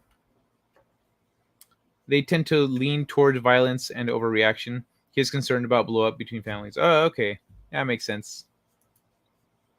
Did you mention, like, yeah, I gave cousin a call last night, or was that not necessary? Did you mention anything about Jack and the Beanstalk? That's just as realistic as most of the biblical stories. That's the weird thing, bro. Like, the stories are a bit ridiculous. Essentially, this is how I saw the Bible. This is how I've seen the Bible my whole life. When I was in 3rd grade, my teacher used to start off every day reading from a book of morals. And it was like, this girl was taking a basket full of eggs into town. She put it on her head and she's taking the basket into town. She's like, I'm gonna go sell these eggs and make money and buy stuff. And she's planning what she's gonna buy, and then she drops the eggs. And the lesson is, don't count your chickens before they hatch. You know, it was like that. A book of morals. So I was like, okay, so the Bible's just an old version of that. Pretty much. Like the flood, that's ridiculous. A giant flood, homeboy built a boat. Yeah, the boat's a little crazy. But the flood happened. We know it happened. Now, the Bible isn't the only one that says it happened. Other people say it happened too. They're like, oh no, there was a flood. Oh, they're right about that one. So weird random shit keeps popping up that proves that the Bible is to some degree, or elements of it at least, were based in fiction, because we know that the Romans came through and went, let's make it so that they just listen to us. And so I did stories on purpose. In between cleaning and I'm listening, the article of the Bible makes me think left way of thinking started a long, long time ago. Well, it's not necessarily left. It's just like not believing in the Bible. Like when I went atheist, I was like, okay, well, I'm just not going to believe anything the Bible says. It's all magic and stuff. So what does that tell a sheriff? That he may not have tipped off a potential criminal that said sheriff might be looking for into him in the near future. Oh, okay. Got you. Makes sense. Biblical stories are not meant to be taken as historical facts, but as life lessons. Yeah, book of morals. Except for that flood. That shit happened. Actually, you know what's funny? The Bible used to have more in common with other world religions, like reincarnation. Reincarnation used to be a part of the Bible. They took that shit out because they're like, if people think they get another shot at this, they might not behave. I am largely away from the chat, doing some online grocery shopping. Oh yeah, no worries, Anti-Derivative Joe. Thanks for hanging out. But yeah, curse tablet, tiny little curse tablet. That's so small. So essentially, this theory that the Bible was written after the fact isn't totally true. There are elements of it essentially written as they happened, and someone went, isn't this shit all connected? Let me see. Noah built a boat that contained a male and female of every species, which would include over 1 million species of insects from all across the earth. I believe that.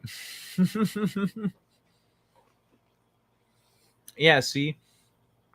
But what if, Justin, all right, let's become that guy from the History Channel real quick. Let's be that guy. Aliens. Okay. So what if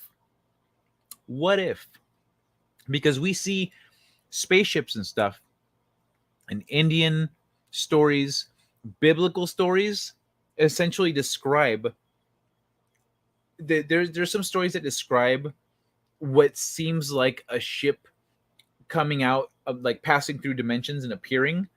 It seems to the Bible, some Bible stories are a little bit aliens. So what if the ship was like a rescue vessel?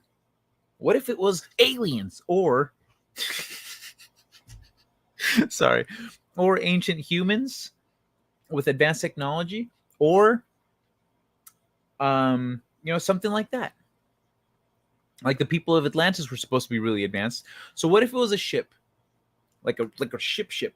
But then when they tell this story to people who have never seen a spaceship and never experienced those things, they go, "Oh, a ship, so like a big ass boat."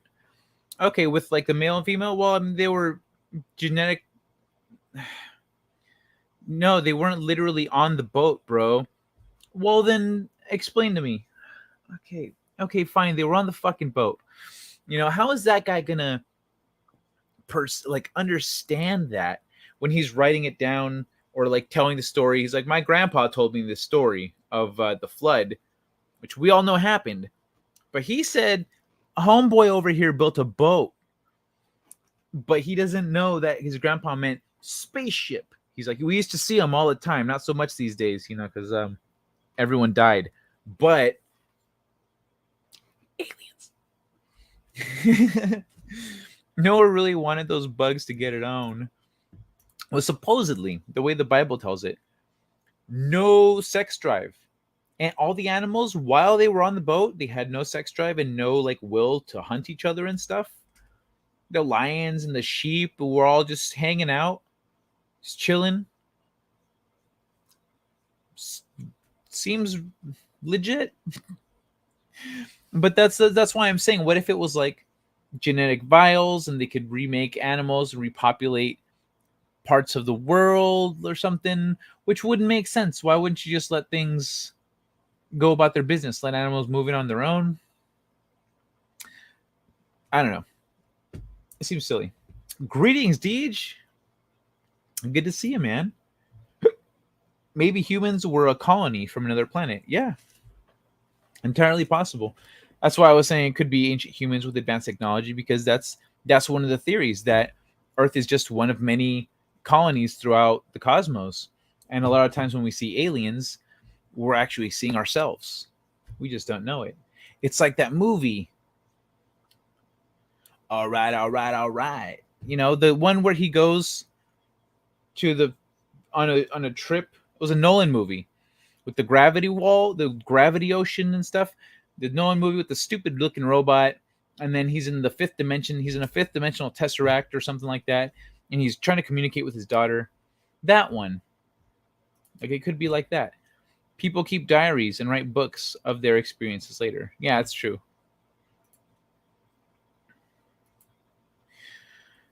It should work out, I think. Cousin confirmed to me that Sheriff did pay Numbers a visit with a warrant. Ooh.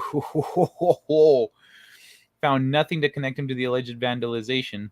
He sounded moderately grateful. I see. Got you. Sounded moderately grateful. Like, because gave Cousin a chance to, or gave Numbers a chance to get rid of this shit. He's like, look, fuckface, the sheriff is going to come around asking questions tomorrow or the day after, so figure it out, dumb bitch. You know what? One man show? This may have started off in a bad place. I think it's going to end in a very good one, because what started was as beef is turning into a positive thing here. This guy's like, you know what? We went over to mess with this guy's shit, and he still gave me a heads up. That's good people. So, hey man, maybe you guys are going to be kings of the town pretty soon. Think about that. Hey Courtney, I thought you already said hi twice. But then the idea of gorillas being so closely identical to humans would come into question, hence the skepticism of evolution as a theory. Yeah, I am curious about that, because I know a couple intelligent people that don't believe in Darwinism and evolution, which doesn't make sense to me. Because we've seen it. We've witnessed how this shit works. When we look at people being born, like this shit right here. This shit right here wasn't random.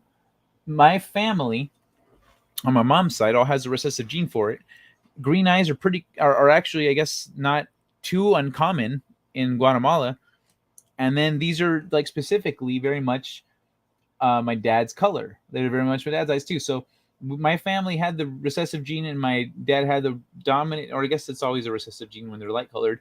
But there's you can make the grid and figure out your chances, your probability of inheriting that gene. I got the motherfucker. Almost no one else did. So, and like we've seen animals diverge in their lineage, and it's just, we've seen adaptations. We have seen adaptations in real time. There is this plant. Where is this plant? Is it in China? Is it in Asia somewhere? There's this plant in this mountainous region, I think in Asia, that people thought was gone. People thought the plant had died off. It had been over hunted, essentially. They used it for medicine and tea and stuff. And essentially, they recently found out that it's not dead. The plant is still flourishing, but it changed its colors. The plant adapted to us because we were out there harvesting them all the time. And so the plants changed colors to blend in with the dirt and the rocks better. And so people were looking for specifically the colors and patterns of the plant. And then when they weren't there anymore, they're like, fuck, this plant's gone. Ain't that about a bitch? But not the case. The plant just evolved. So we've seen it happen, which is why I'm curious why these intelligent individuals don't believe in Darwinism and evolution. Because we've seen it. We know that Noah's kin smoked weed below decks, mellowed everyone out. Noah's just sitting there like, actually there's stories of, what's his name? Let me look it up. Because I'm on Saint Who Animals. Saint Francis of Assisi. Saint Francis of Assisi, I found out. So this, so the whole thing with saints, with like Christians or Catholics, or the Catholic Church is the one that deems people saints, right? So Saint Francis of Assisi is a saint because he performed miracles. And people say, okay, what miracles? This motherfucker would give sermons to animals in the forest. He would just go off into the forest and be like, hey, little bunny, have you heard of our Lord and Savior, Jesus Christ? What? Bro, why are you preaching to this bunny needs to know about Jesus? And the bunny was like, continue. Eating his carrot or whatever, St. Francis of Assisi would preach to animals. And one of the witnesses, and there were many witnesses to this, a lot of people would be like, this motherfucker's out here preaching to animals again. And they'd seen him on more than one occasion preaching to, like, the animals would just sit around him as he gave his sermons and talked to them about Jesus and God. And several times, a confirmed man-eating wolf would lay down with him, and he would pet the wolf and just be talking to the animals. A fucking man, he's petting a man-eating wolf, and then surrounded by the wolf's dinner, and just telling everyone how great Jesus was and shit. Okay, if I was the guy that's taking notes, I'd be like, shit, really? And they just listened? I'll count that one as a miracle. Because what the fuck, man? You know what it kind of makes me want to do? Preach to animals about Jesus. I kind of want to, like, okay, I'm going to try this. I'm going to get across, and I'm going to believe in this shit. I'm going to believe while I'm doing it, I am preaching the word of God, man. So bring the cross, go into the forest, just be like, hear me, animals of the forest. You got to learn about Jesus, and see if it works. Why the fuck not? I mean, I wouldn't jump straight to man-eating wolves. I'd start with bunnies and shit. Maybe I could start with a pack of dogs. These are the kinds of things that make people go batshit crazy. Yeah, right? Ancient astronaut theorists say yes. Interstellar, thank you. That is the one, I think. Loved that movie. It was fantastic. It was really good. Yeah, what Justin said. The robot was rather lame, though. It was super lame. It was so stupidly shaped. If he would have been like, oh, I got our artist to design us a robot, and he showed me that, I would have fucking crumpled it up and thrown it on the floor and then stomped on it. Said, no, get a new designer. The fuck is this, rectangles? You realize he forgot. You realize he forgot he had this assignment and his deadline dropped. He's like, rectangles. There's my robot. Fuck this guy, man. How much did some asshole get paid to design that? Or are they a good designer and Nolan's like, I know exactly what I want for this robot. It's going to be legendary. Hear me out.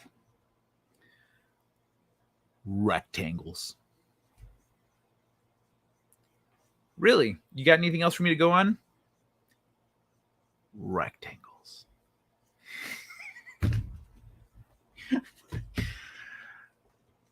Okay.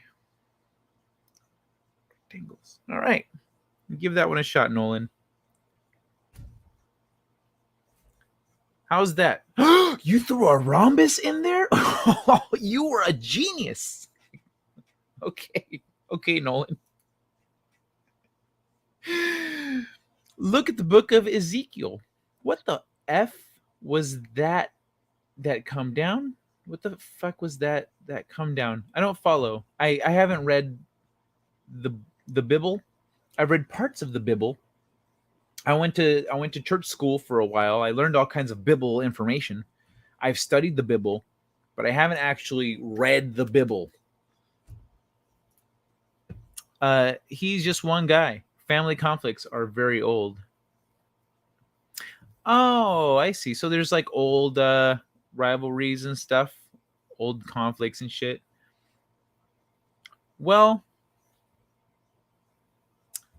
think of it like this one-man show, because they don't know your family and stuff. It's not that he's just one guy. It's that you're just one guy. And you know what? Even if they're like, you know what? The rest of his family's pretty shit. But I like this guy. Hey, from now on, this guy's all right. That just makes your life better. And you know what it is? It's you living by your principles and the universe acknowledging that. So as much as you think you're a bad luck charm, you turned a really bad situation into something pretty positive. Hopefully. It's so funny that in the movie, he cares so much about his daughter, but doesn't give two shits about his son. I don't remember him having a son. What happened to his son? Was he a kid too? Was he older? Was he a teenager not giving a fuck? Or was he already gone? Or did he die? And he's like, well, son's dead. I should just focus on the daughter now. I think his it's one of those things. Maybe they didn't have that much screen time, or he had to cut out the scenes with the son, or maybe you only include the scenes with the daughter because they're the ones that matter for the story. Like it shows. Like imagine if it's we're doing a reality show of you before you go take off on space. Like okay, cool. All right, hanging out with his daughter, hugs and kisses. All right, now I'm gonna go hang out with my son, real quick. And he's like, what are you guys doing? Oh, we're packing up our shit. Why? Why don't you film me with my daughter? Why don't you film me with my son? No one wants to see that shit. Like, what? We only have so much time, bro. As far as the world is concerned, you only love your daughter. No, but I love them both.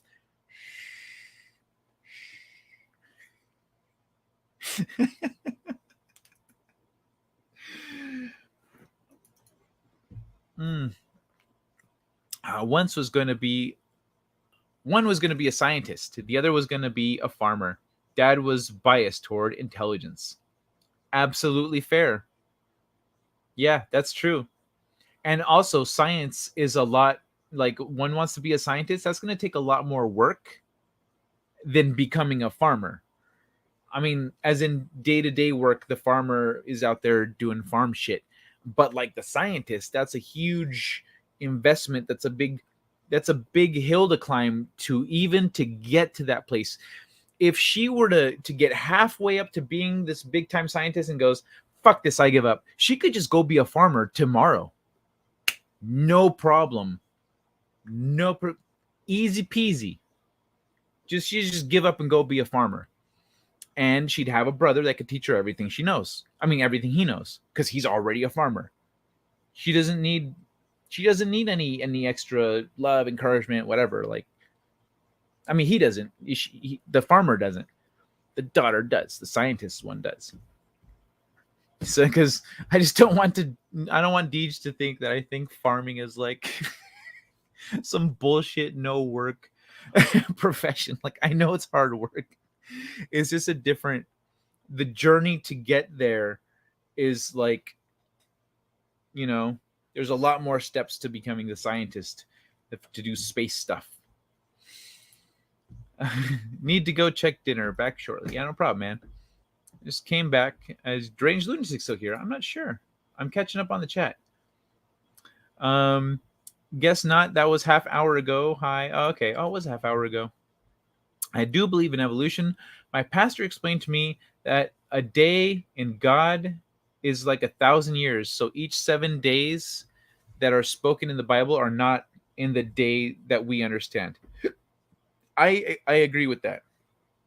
I'm glad that you have a pastor that's not an idiot, because when I was a kid, my pastors were idiots, and I was in middle school going, that's your answer, bro? I'm 12 or 13. And I understand how stupid what you just said is, because essentially my pastor said the opposite. They're like, well, to you can't do that much in a day, but God can. Fuck off. No wonder I became an atheist with dumbasses like that telling me shit. When I'm a GATE, I don't know if GATE is in other states, gifted and talented education, top tier. I'm one of the smartest kids in school. You're giving me those kinds of answers? Fuck off with that shit. No. So yeah, that's better. Like, essentially each day is a stage in the universe getting from point A to point E, F, G, wherever the fuck we're at now, It's day one, this happened. It's the solar system is formed, the sun from the cloud, you know, there's a sun, and then there's a solar system, and planets form, and there's a bunch of shit, and there's dinosaurs. We kind of skip the dinosaurs in the Bible. We don't talk about them. They're not important. They turn into chickens and birds. That's all you need. You have chickens and birds now. Who cares about dinosaurs? Kai goes to preach to the grizzly bears, and we never see him again. All I gotta do, if I go to preach to grizzly bears and they start looking at me funny, I'm like, hey, take off my shirt. I am brown and hairy just like you. Okay? We're on the same side here. And have you heard of Jesus?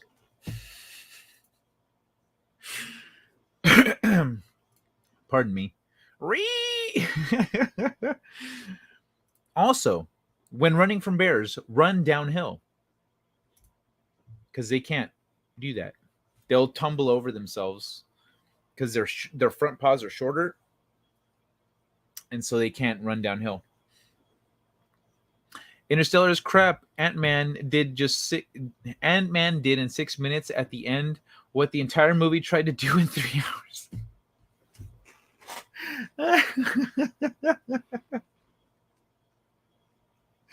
That's pretty funny, bro. That's pretty funny. Religious scholars are stupid as fuck. Well, it wasn't a religious. No, I think religious scholars maybe tend to be smarter. This was just a pastor. This is just not the pastor, the priest. What's the name of the head priest at a church? Head priest at a Catholic church is called.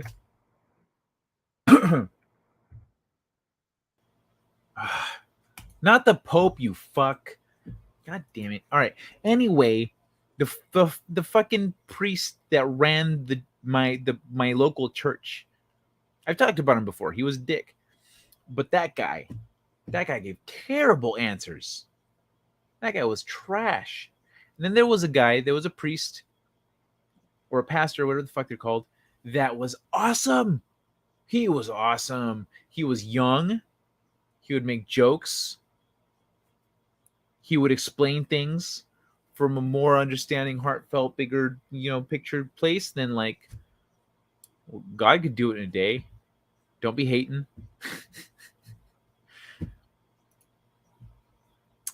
You've been talking to my roomie? Hey, another monster. I wasn't here, but saw the comment about Lake. If your roomie is pretty. The head dick, the blue jay, cardinal. Lake Harmony looks awesome. Lake Placid. Ha ha ha. I'm gonna eat a little more of this yogurt. I know what I gotta do now. You know what time it is. Hold on.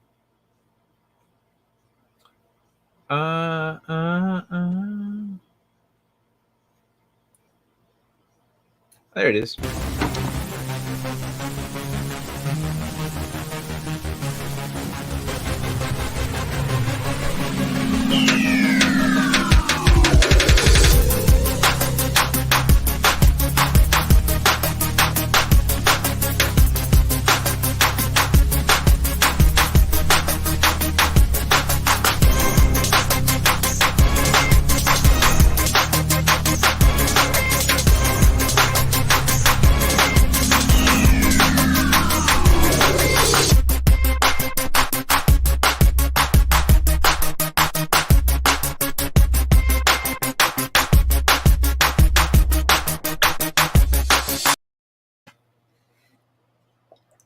All right. No more yogurt. I can chill. That did help, actually. I don't know why, but it helped. I'm more awake now. Feel more awake. Maybe my body just needed a little sugar.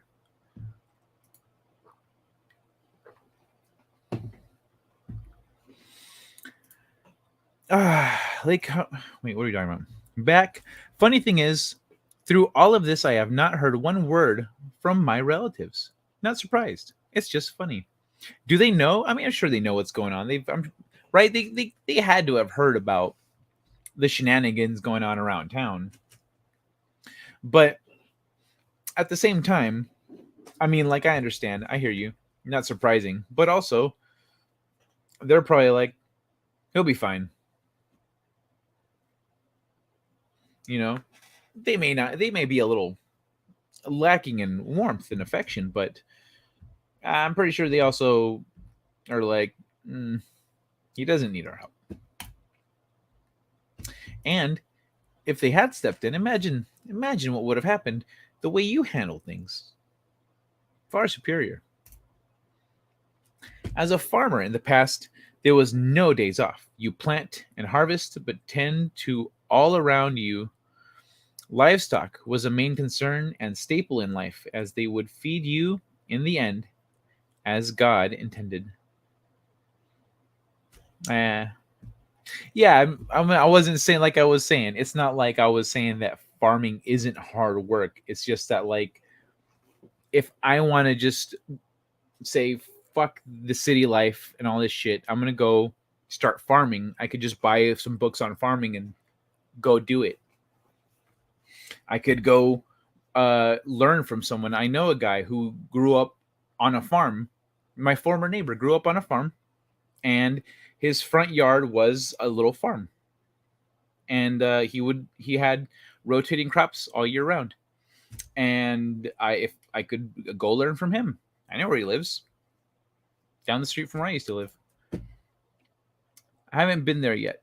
Another monster. Tennis ball again? Not again. We already fought cancer. Don't you remember? Look. Where is that pussy cancer anyway? Well, we couldn't find cancer, but we found a man with cancer. Take that, cancer! And that... I see this one here. I want to play it.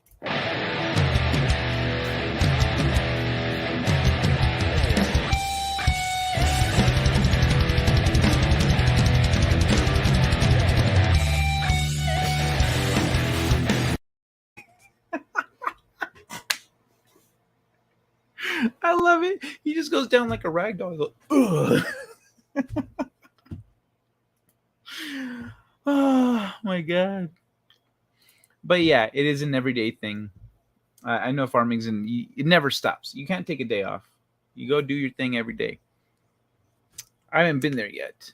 My grandpa actually wanted to have a ranch and do the whole thing, but he's too old for it now. C is for Cookie. That's good enough for me. Cookie is my father and Godzilla is my mom. Ashley Lynn Gaia Storm. Well, hello there, little lady. How you doing tonight? Be kind to the animals until slaughter day. Ashley Lynn Gaia Storm is here gracing us with her presence. This delightful woman. We're still kind then.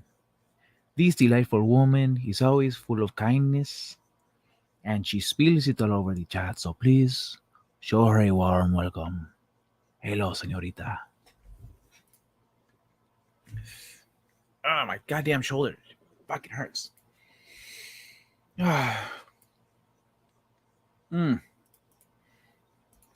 Alrighty. Let me see what else we got here. Since we're talking about aliens and ancient humans, I think ancient humans were definitely capable of really advanced shit that we can't do anymore. I heard a story today. Before I read the next article, I heard a big story today. This guy. This guy that was kidnapped by a Bigfoot. And the Bigfoot took him to a cave. And he woke up there and he freaked out and passed out again out of shock and fear. And then essentially while he was in the cave, the Sasquatch, I'm sorry, Bigfoot is an offensive word, apparently. The Sabe, or the Sasquatch, rolls up with a big ass rock with like runes drawn on it. Like not drawn, but like I think etched into it. And the dude freaked out. He thought he was about to get crushed by a rock and eaten, so he passed out. But then the dude wakes up later on by a lake, by a little pond or whatever. And the dude, it's like waist deep for him. But the guy, the Sasquatch goes and he's like, hey, sit in the water here with me, okay? And then he puts the rock in the water and he hums, and the rock levitates in the water. And he wanted to see if the guy could make it levitate too. The guy was like, yeah, bro, I don't think I can do that. But essentially, the guy said something that kind of pissed off the Sabe, and then he had to the Sasquatch took him back home, and because he was like, people are gonna come looking for me, etc., etc. And then when he started talking about God, he started upsetting the Sasquatch, because Sasquatch, there's a story there, I guess. I know a little bit, but I'm not gonna. That's not the subject tonight. We could talk Bigfoot on another night, just the whole night of Sasquatch, a whole night of Sasquatch. But so homeboy gets pissed off, wraps up his rock. Just want to know if you can make it levitate, and then takes the dude home. And then, but the guy said something that pissed him off, and so the next night, the Sasquatch came to the campsite where everyone was at, because he told them what happened. They were like, did you hit your head or something? Like, we were worried. But and then the next night, though, because they were trying to be like, that didn't happen, that even though they saw it too.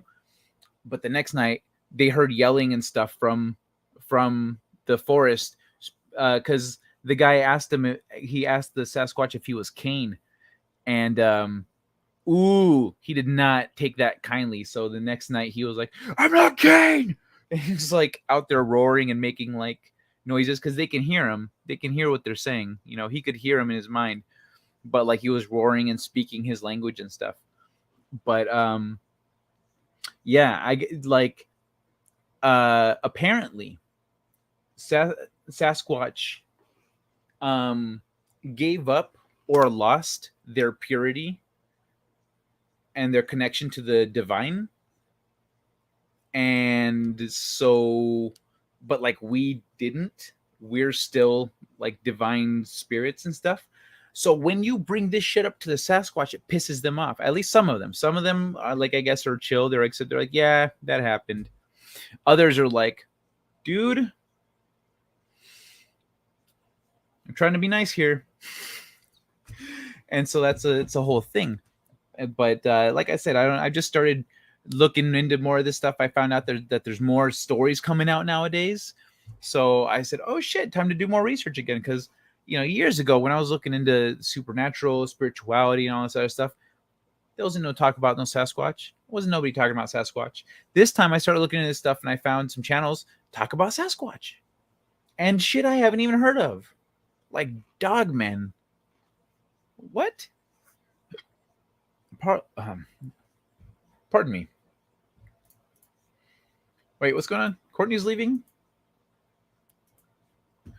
Just trying to get through the night and keep a smile on my face. How about you? Oh, the lovely Sherry is gone. Oh no, good night, Sherry. Mwah. Buenas noches, mi amor.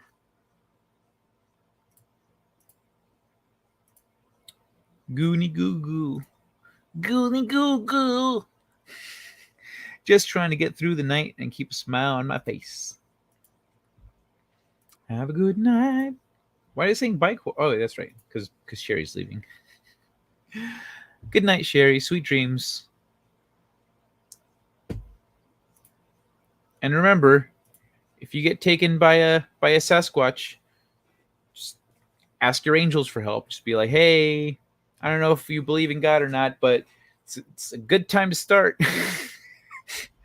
You know what? Because you imagine being like, well, I don't believe in God, but I also don't believe in Sasquatch.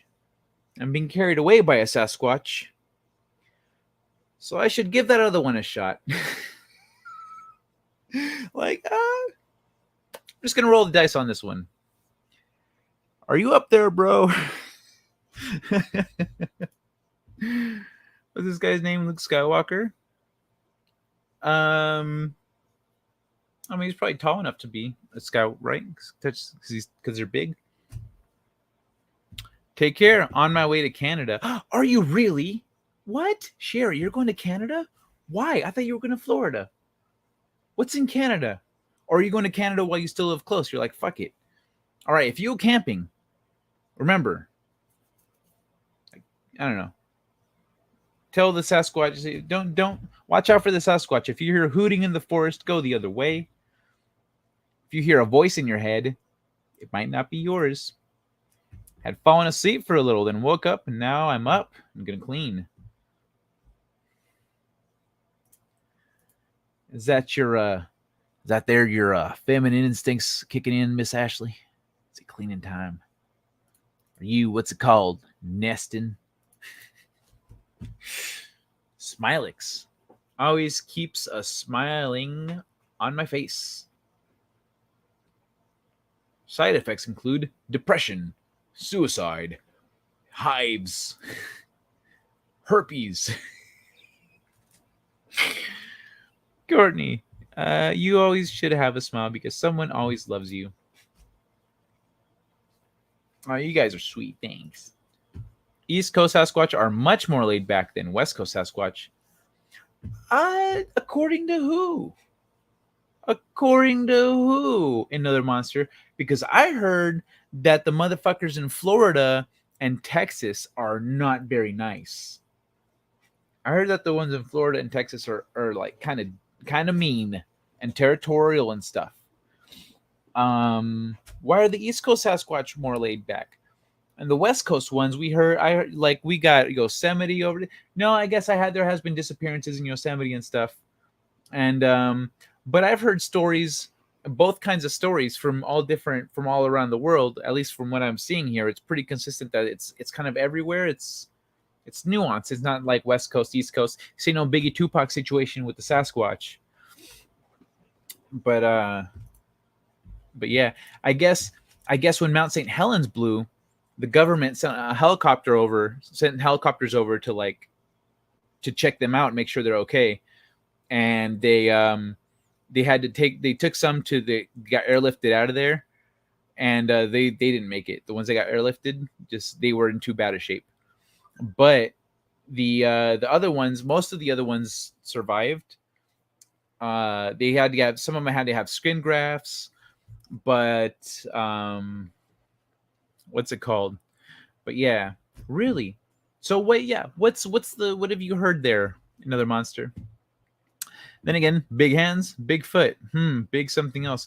Yo, I've heard that they'll watch you get it on in the forest. I've heard that the stories of couples just out in the woods, like, hey babe, there's no one around, and they're like, yeah, and they're getting it on, and they're like, what the fuck? And there's a Sasquatch either watching, like, yeah, keep going, and raging, or straight up jerking it, watching humans get it on. It's like,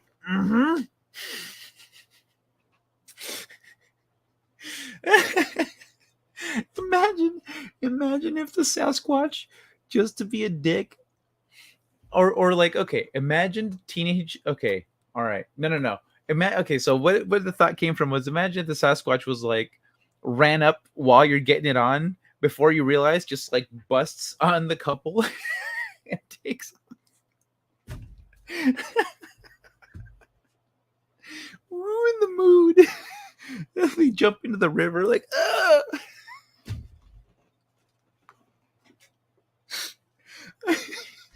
oh my god. I'm folding laundry. Freaking hate folding laundry. Folding laundry is so peaceful.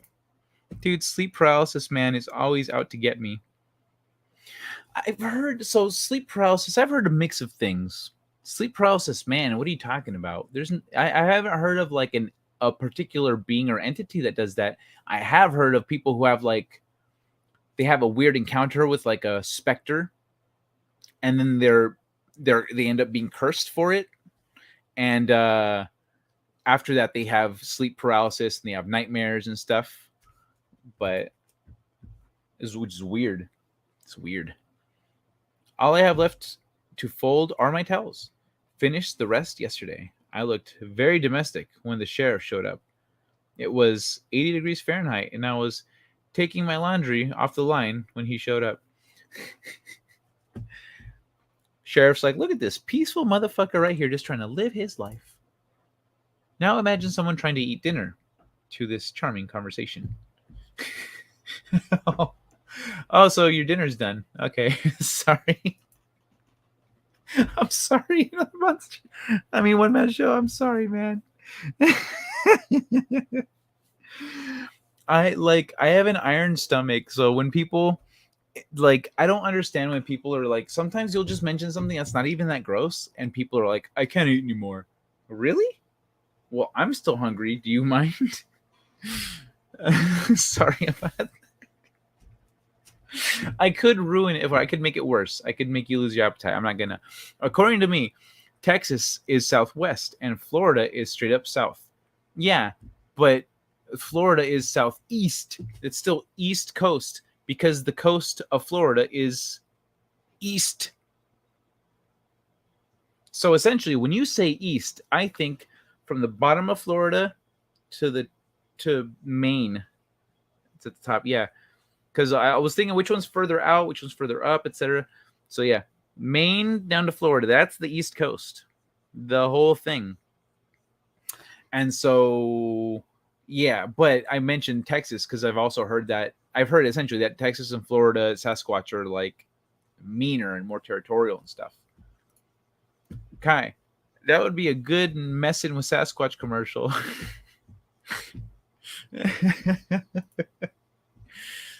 California is west, Maryland is east. Yeah, motherfucker, I know. I just said. I just said. But so what? Maryland Sasquatch are chill? Why are they chill? Do you know? Have you encountered them? Another monster? Do you go out hunting or camping and stuff? Have you gone out there and meditated and being like, all right, Sasquatch, I want to have a chat?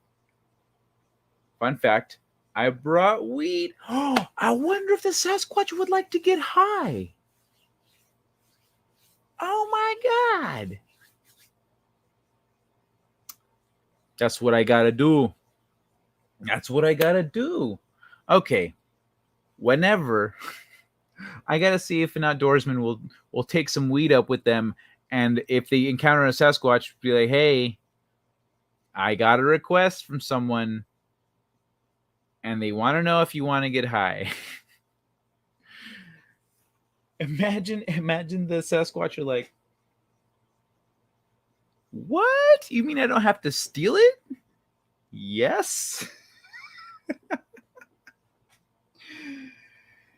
Yo. Okay, wait.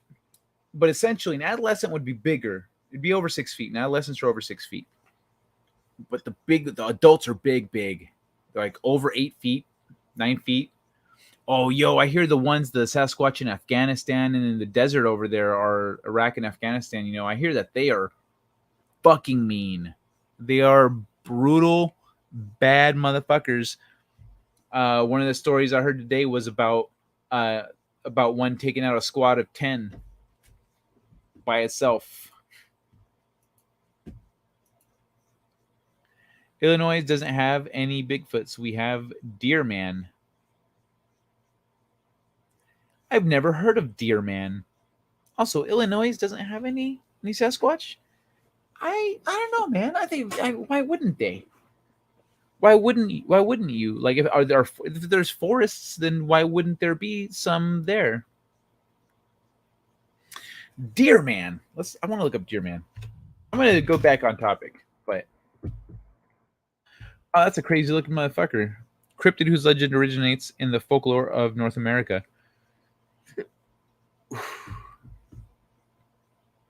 Okay, we'll talk about all this stuff later. I want to get really way into it. We're already most of the way through the show. Oh, and one pink bunny. Pink bunny. You pronounce the S in what? The S in Deer Man or Sasquatch?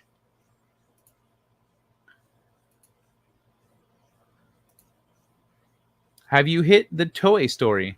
Yes, I did. That was the first one, pretty much. I was very excited about that.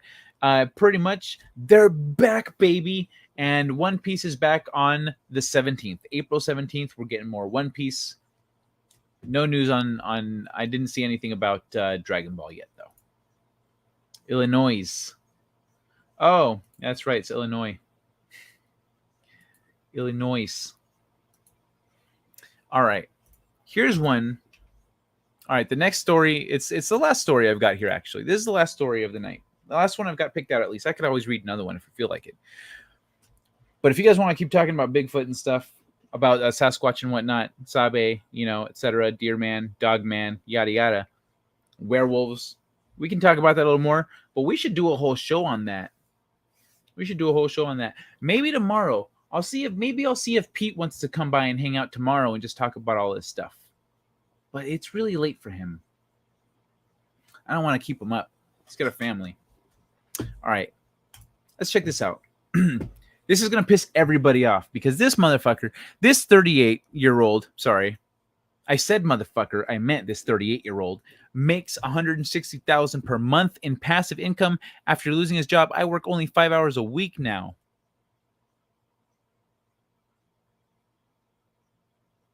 Look at his happy face. How happy he looks. Graham Cochrane.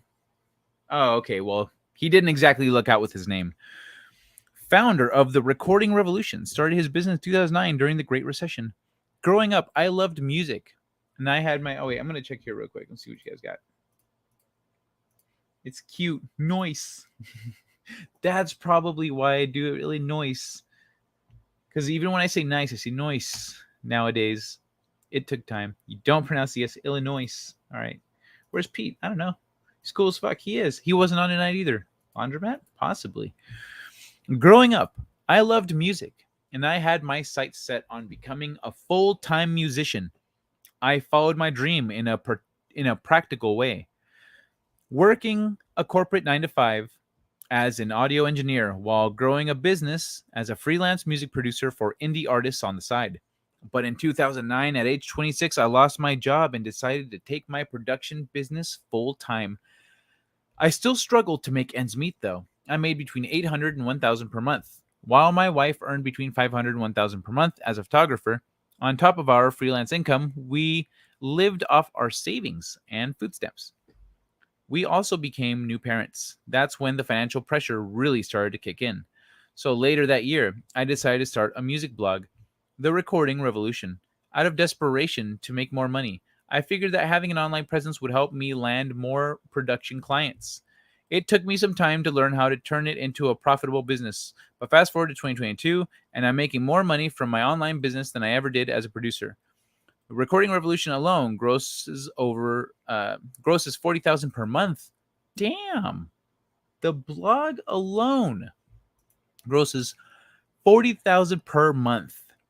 I also bring in $120,000 per month in gross sales through my online coaching business, which teaches clients exactly what I did to make the Recording Revolution a success. At 38, I've achieved something incredible. Between my two businesses, I work only 5 hours per week now, and I get to spend the rest of my time with my family. That's the fucking goal, baby. Today, if anyone out there hasn't seen it today, I mean, anyone that wasn't here for that episode where I talked about 3D printing and the universal basic income, I released a Late Night Delight highlight today of that segment where I talk about what the future is going to be like when we don't have to just work and run the hamster wheel, because the hamster wheel is running itself. This guy's there by himself. He's got there without changes in the world. But essentially, he makes money teaching other people how to do what he did. Even with universal basic income, it's only going to be its basic income. After that, you still need to do things with your life. You still need to do things to make money. You make books. Let's say like with me, let's say I write books. I have my UBI plus books, and then maybe I teach writing too. And you just stack things like that. And so there's still going to be, and then that stuff's all going to be taxed. It's not like there's the money's just coming out of nowhere. We're still doing things and being taxed for it, and etc. I started the Recording Revolution as a blog and YouTube channel to share what I know about music and attract more clients for my production business. At first, I posted 3 blogs on my website and 1 video on YouTube per week. I shared quick step-by-step instructions for different recording and editing techniques, along with product reviews and interviews with musicians and producers. It was my first year on YouTube. I saw my daily views jump from about 60 views per day to 2,000 per day. As my audience grew, I saw an opportunity to monetize my content. Initially, I made 200 to 1,000 per month through video sponsorships and ad revenue. To land these deals, I created a press kit sharing my website traffic and reader demographics, and sent it to brands that made products my audience would like. In my outreach, I offered them spots in my YouTube videos or banner ad spots on my blog. But in 2010, I found the key to a more lucrative business, building and launching my own digital products like ebooks or online courses that teach people valuable skills I picked up throughout my career. How I make $160,000 per month in passive income. In April 2010, I created and sold my first online course, which taught customers how to use the popular recording software Pro Tools for $45. I used a screen recording software called ScreenFlow to capture my computer screen and my voice as I demonstrated how Pro Tools worked. Pardon me. Before recording, I wrote a basic outline of what parts of the software I wanted to share and in what order, then spent 3 to 4 hours recording and editing the content. People recommended starting an email list to market my courses. To attract subscribers, I offered a free ebook. I had about 500 subscribers by the time I sold my first online course. I started scaling back on my freelance production business in 2012. Today, I sell dozens of online courses and members-only online communities through the Recording Revolution. Prices range from $67 to $397. From October 2018 to September 2019, I brought in $1 million in sales. And in 2021, after stepping away from producing day-to-day content, the Recording Revolution brought in about $40,000 per month. My second business, which teaches people how to monetize their knowledge and passions like I did, launched in 2018.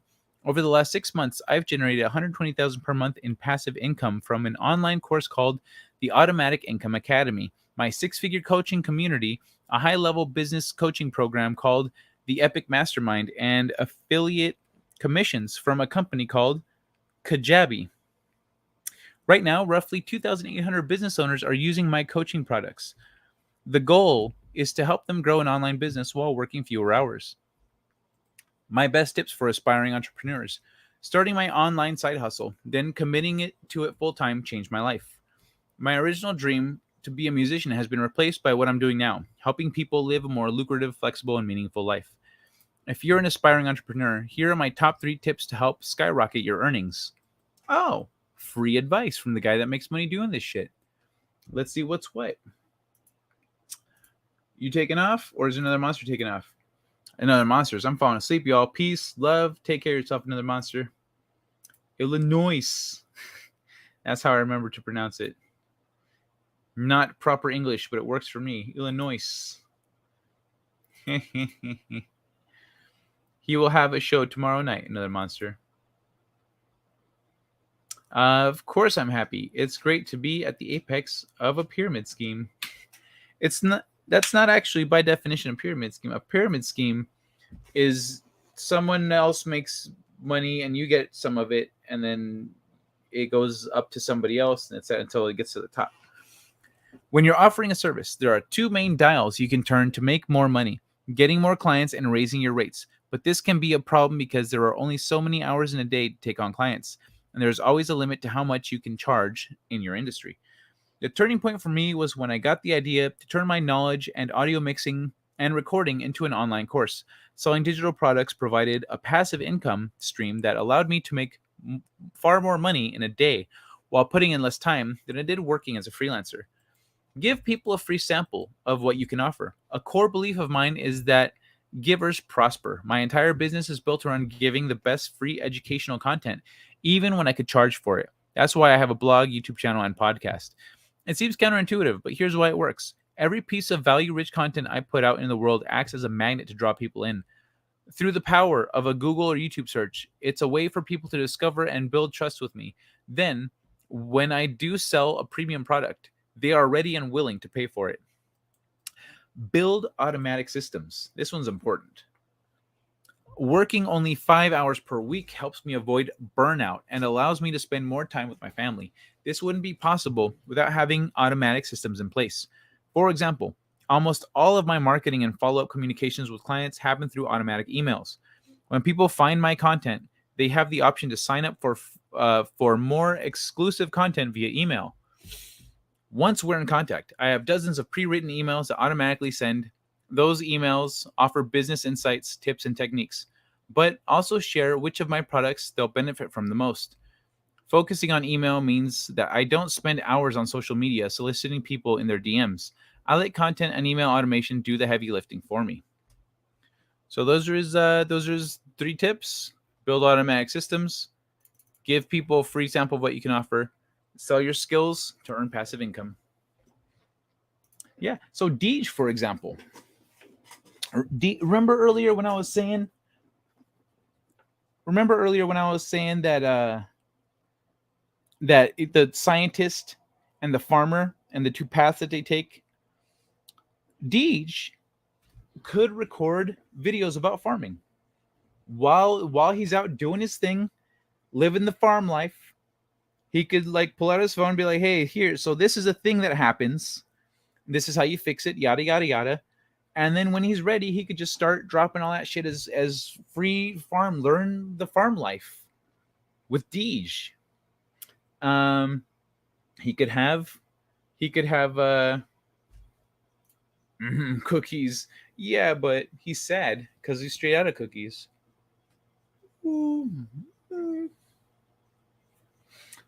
So yeah, Deej could make online courses, free ebooks, etc. for farming content. Build up an email list.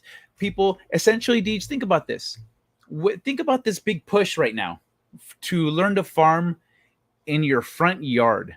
People who just want to learn to farm in their front yard. If you could teach people how to do that, you could just focus a whole channel around that and a whole business around it. Make a website. I'll help you make a website. You could do that. And then you'd be like this guy. You could pay people to run your farm for you.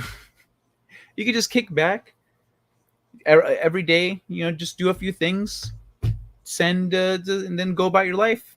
And you'd be making enough money to then pay another guy to do your farm stuff for you. Then again, some degree of that you'd still have to do yourself because that's your content. None of the cred. Wait, let me scroll back up. Illinois. That's how I remember to pronounce it. Not proper. Our locals call Illinois North Yonder. Really? North Yonder? Why? Was thinking of going into photography. Have the equipment. Oh, yeah, and thank you, Ashley. None of the cred. You don't need cred.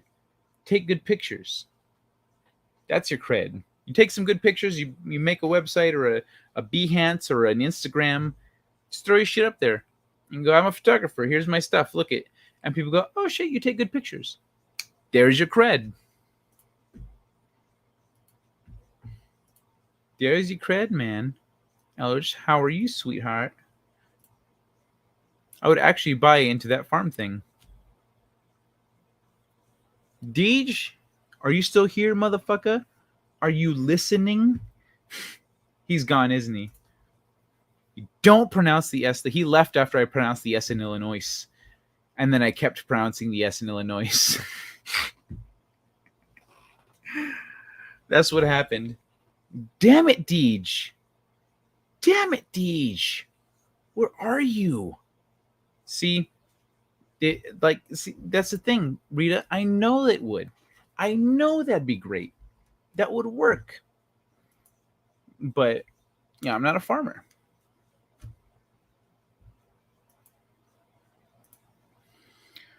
Oy, oy, oy.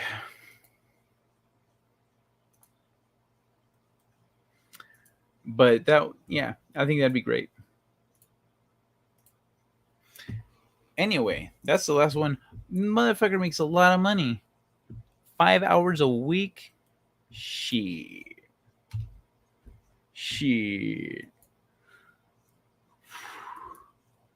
Yeah, that's it, man.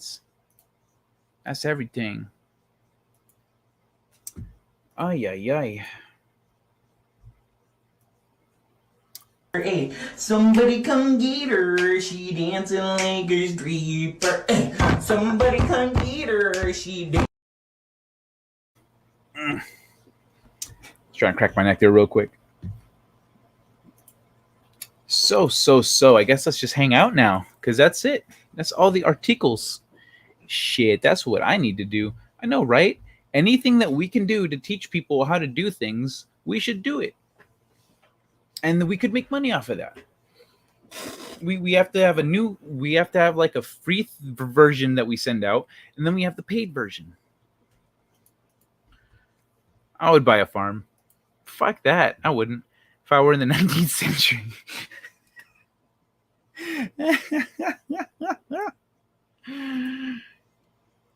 Hey, Justin.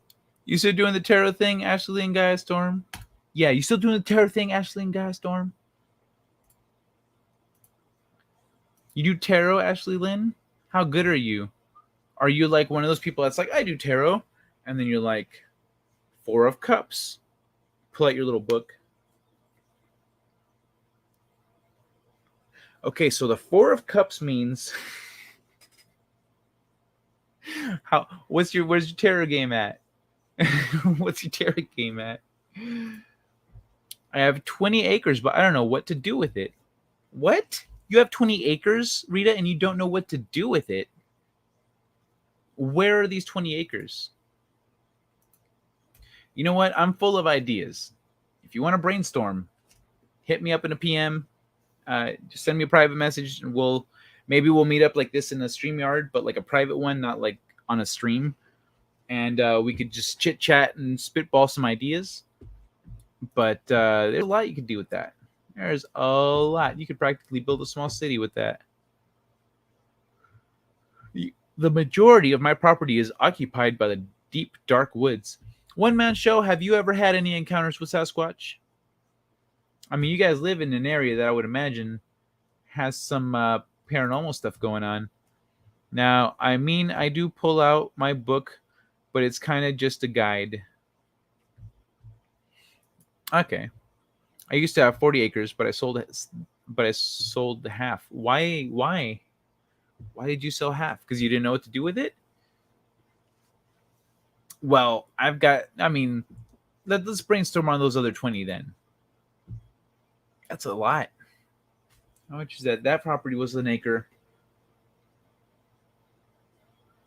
Okay, it's not a small city, but it is a lot. It is a lot. You could do stuff with that. I go and read that description, and then I put my thoughts on it. I have tarot and oracle cards. Okay, got you. What's oracle cards? How are they different from tarot cards? What does your shirt say entirely? Straight out of what? Cookies. Straight out of cookies, and then you can see the cookie jar. Wait, where is it? Ha ha. You see the cookie jar is empty. And he is sad. Made out of cookies. No. Cookie Monster like cookies.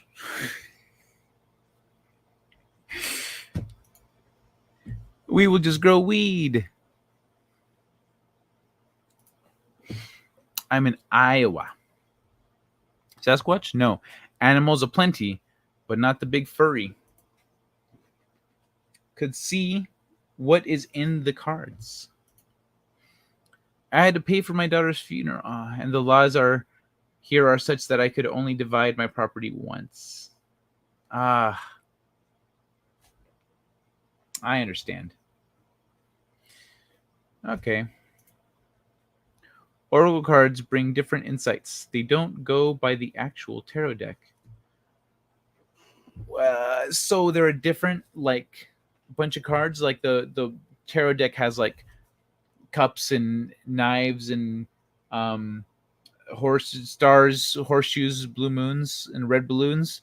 But what does the other one has a different set of things, or is it like, does the function differently entirely?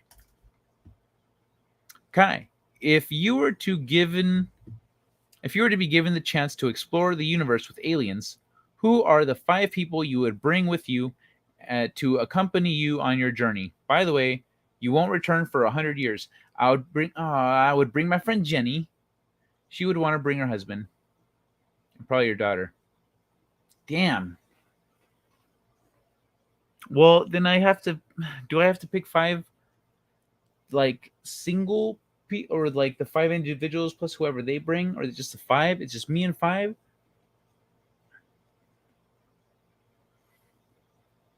I don't know. I would bring a friend of mine, this Canadian friend of mine. I can't elaborate on that. Actually, Justin, you know who I'm talking about. You followed her on Twitch. She was streaming today, and I was there with her. I forgot to text you. But I'll probably bring her. I would definitely bring her. Let's see, who else? Shit, man. I would bring her for sure. The other 4,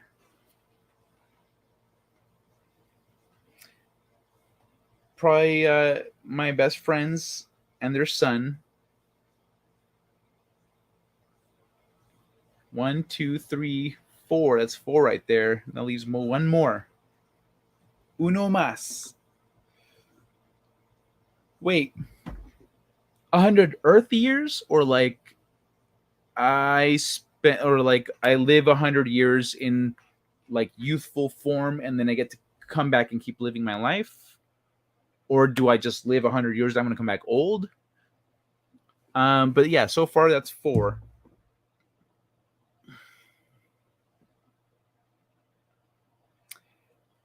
Who would be number 5?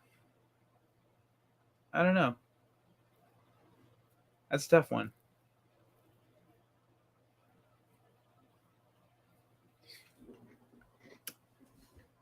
Well, there's 4 for you. I'd have to show you. Okay. Cool. Sounds like Lucky Charms. I did name Lucky Charms. I named the Lucky Charms. You were spot on with that 9-card thing, Ashley. Differently entirely. I hate lovers cards, Viking oracles, visions of the soul, chakra insight cards, Celtic tree, beyond Lemuria. Wait, what are these different kinds of cards? There's that many different kinds of cards? Interesting. I'd like to know more. Kai, you would have to bring Natalie from your book.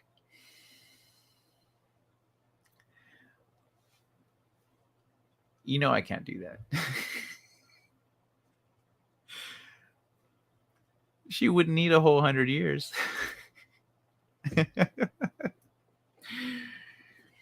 You live 100 years, but you only age about 50 Earth years. Okay, well, that's still... you need to bring a doctor. Why do I need to bring a doctor? Aliens. Aliens can doctor me up better than a human doctor can. Why would I need to bring a doctor? Thanks, Courtney. Doing it with Walton gave me more confidence. I must start doing them myself because I'm good at it. You are good at it, yeah. Yes. Hey, Courtney. Let's make it easier. 5 YouTubers in our community. Oh, okay. If I was just to bring 5 YouTubers, not really giving a shit about anyone else. And I was like, no, 5 YouTubers? Okay. Well, shit, I would bring Justin for sure. I'm not just saying that because you're asking the question. I think it'd be a lot of fun. I would bring Rob. So far, Justin and Rob. Justin and Rob.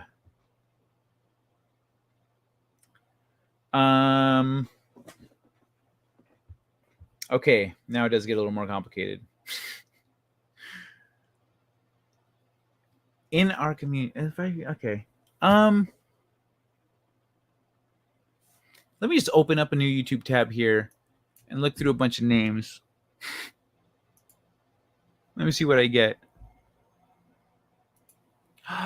Ooh, maybe Kelly or Krista.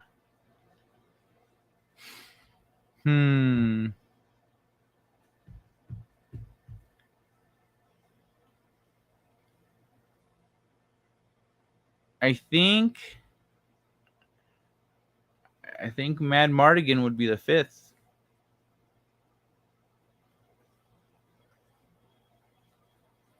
Oh, PJ. PJ would be nice. Okay, so got Justin Proper.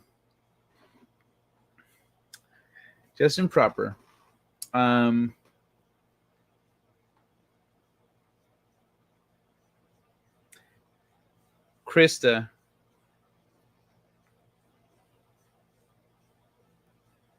Kelly.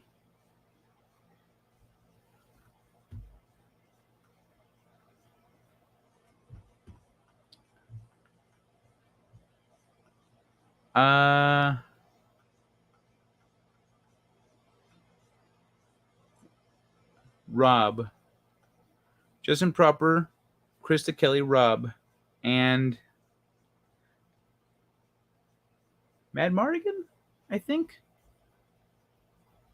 I think that would be my 5. Demajani, maybe, I don't know. Demajani might be a nice pick too. He might be a lot of fun. But I think I'm going to stick with those 5. Unless Kelly wants to stay home with her boyfriend, then she can stay. No, bring Demajani.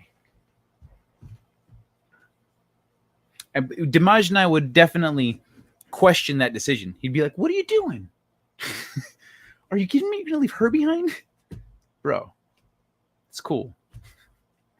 Let me see. And that's only a few.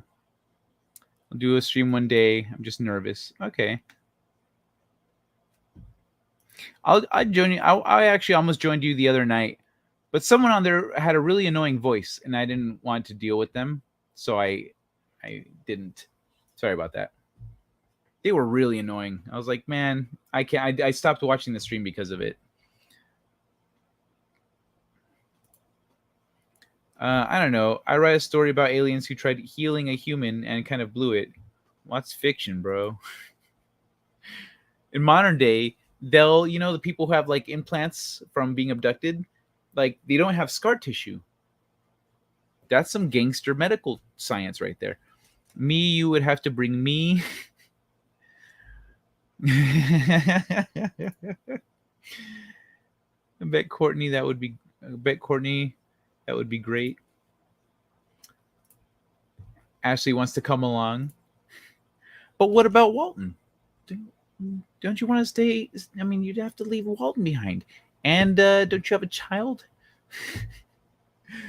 Or unless you leave the child with Walton. But do you really think that's a great idea? And then they all become depressed and suicidal because they can't upload content to their channels for space. Well, let's think about that, though. The people that I picked, Mad Mardigan, if he just had to walk away from YouTube, he'd be like, well, that sucks. I put a lot of work into that. But he'd be done. Kelly already doesn't upload that much. And if you were to take YouTube off her shoulders, she'd be like, I have to worry about that anymore? All right, cool. Krista is just a lot of fun. I think I've met her. She's one of those people that's very in the moment.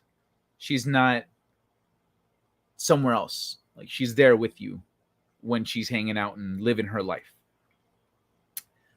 Justin pretty much just does This Week in Bullshit. It's not like he's, like super YouTuber. Like, all right, guys, my video for today. All right, team, today's proper video is gonna be. So, I didn't pick people who are, and essentially, I think all the more successful YouTubers aren't like the most successful ones. I think aren't the ones that need it for emotional stability. They're doing it for financial stability. They're like, this is just how I make my money. I don't like, you know what I mean? But hey, Tony Nassar, good to see you.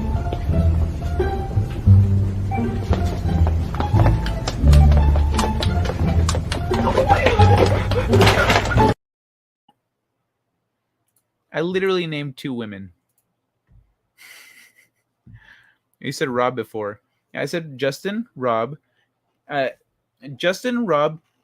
Mad Mardigan, and then either Kelly or Demajani. Because if Kelly like wants to stay back here with her boyfriend or whatever, then oh well, you know, Kelly ain't going. Fifth spot's still open. Probably pick Demajani. Hit me. Not. I couldn't play this game. Catherine would probably set me on fire. Well, the game would be the one-man show. If you could pick 5 people to take with you on a tour through space with hanging out with a bunch of aliens, partying and shit, who would you pick? This is one-man show's response. This is my impression of one-man show. Catherine. Okay, you got 4 more.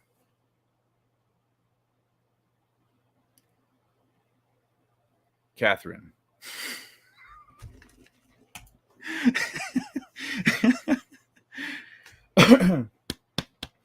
My 5 are Rob, Culture Casino, Mary, and Tabitha. Ah, that's a nice arrangement. I considered Culture Casino, but he's a married man. I don't think Mary would leave. I think she'd say, "Hey, if you guys are going on like a trip through space, could you maybe drop me off in Texas?" Whatever, dude. I'm sorry I didn't pick you. I'll just Lord asked. Take a Melissa or a Samantha. I have an ex named Melissa, so I would probably not pick a Melissa. Wait, I don't know of any Melissas in our community. We don't have one. We don't have a Melissa. Do we?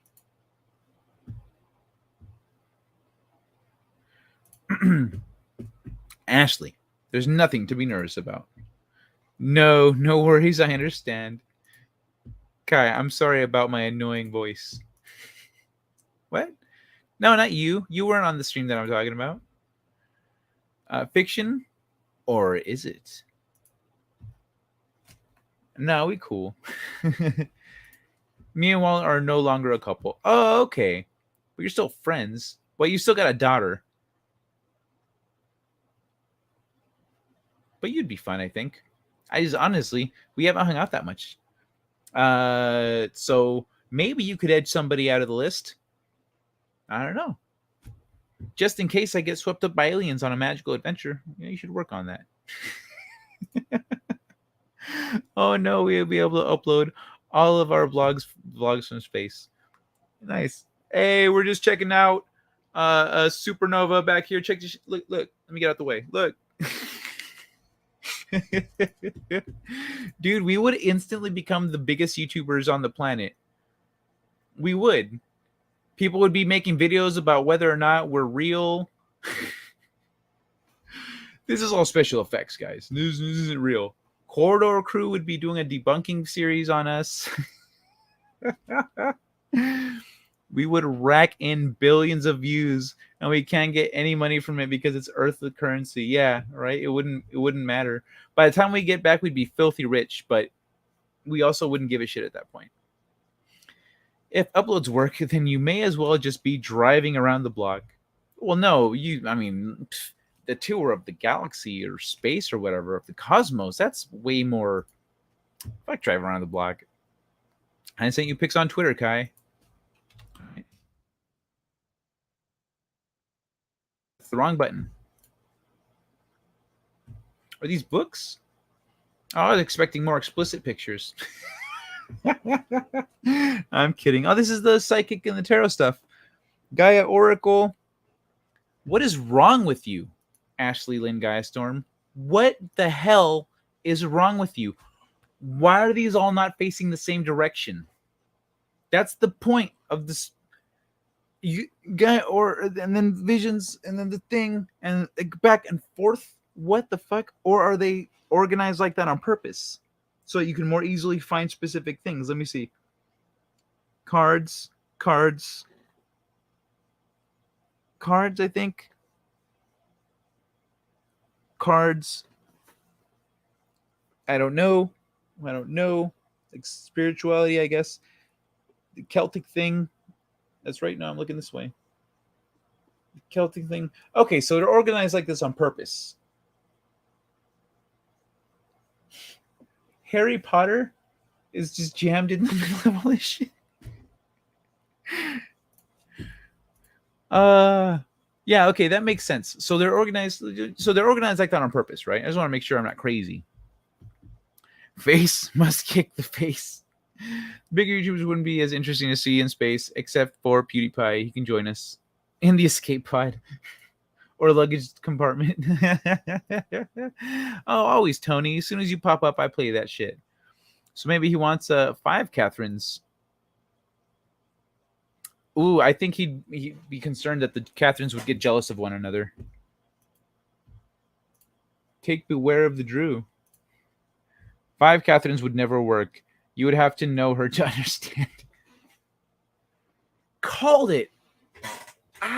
Called it, baby. Pardon. I was out of nowhere. Still here, just messing. Driving around the block is in the same sense that you would still be connected to the world. There's no sense of separation.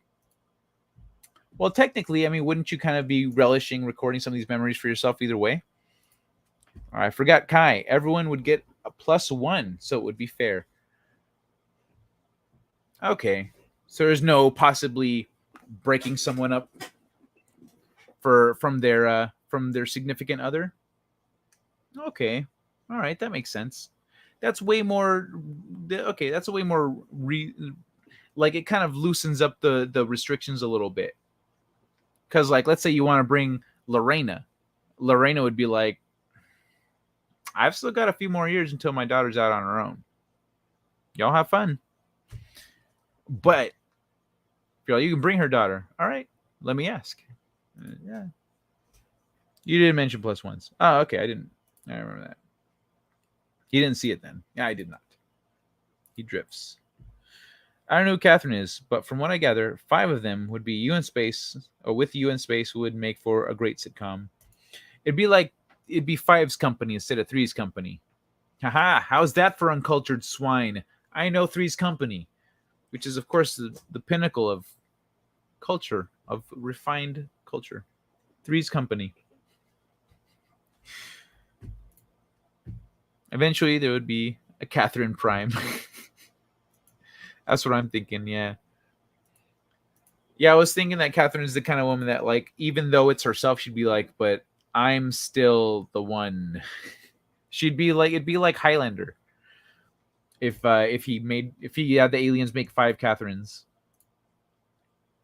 Just about to make the 3's company pun. Beat you to it, bitch. You're still a cultural barbarian guy. There's no escaping that. But I allowed you to do it. But yeah, I think that would be my list. That seems like a fun list. Hey, Wes Moody. What? Wes Moody is live? I didn't realize Wes Moody's live. I'm gonna drop him a like real quick. Drop him a like.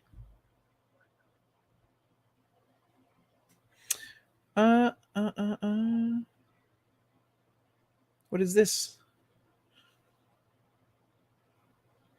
Ooh. Justin Proper compliments my watery lifestyle. Trapped Gamer has a little clip of you, Justin. Did you guys want to see that?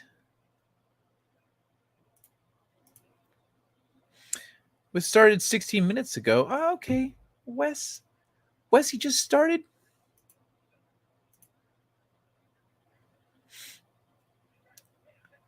Oh, okay. This is a clip from your today's This Week in Bullshit. I guess from after I left. I dropped a like. It's short. It's only like 36 seconds long. But yeah, man.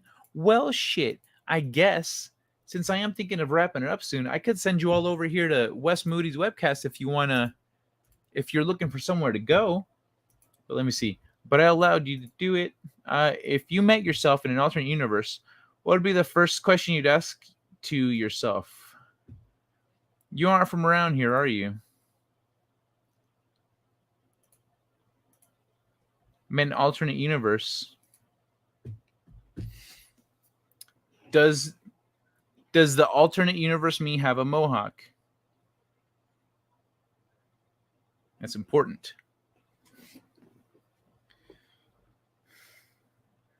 I'd probably ask him what makes you different. What's your thing? What makes you different? Yeah. So what would alternate universe me be about? Like what's my main, what's my objective? What's my goal? You're over here asking everyone, Justin.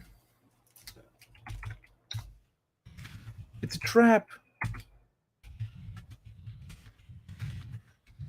Same thing. Trap. Just ask me the same thing.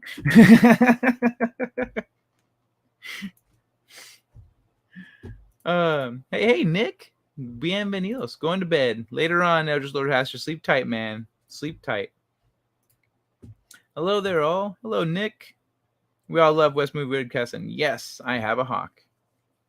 You're not alternate me.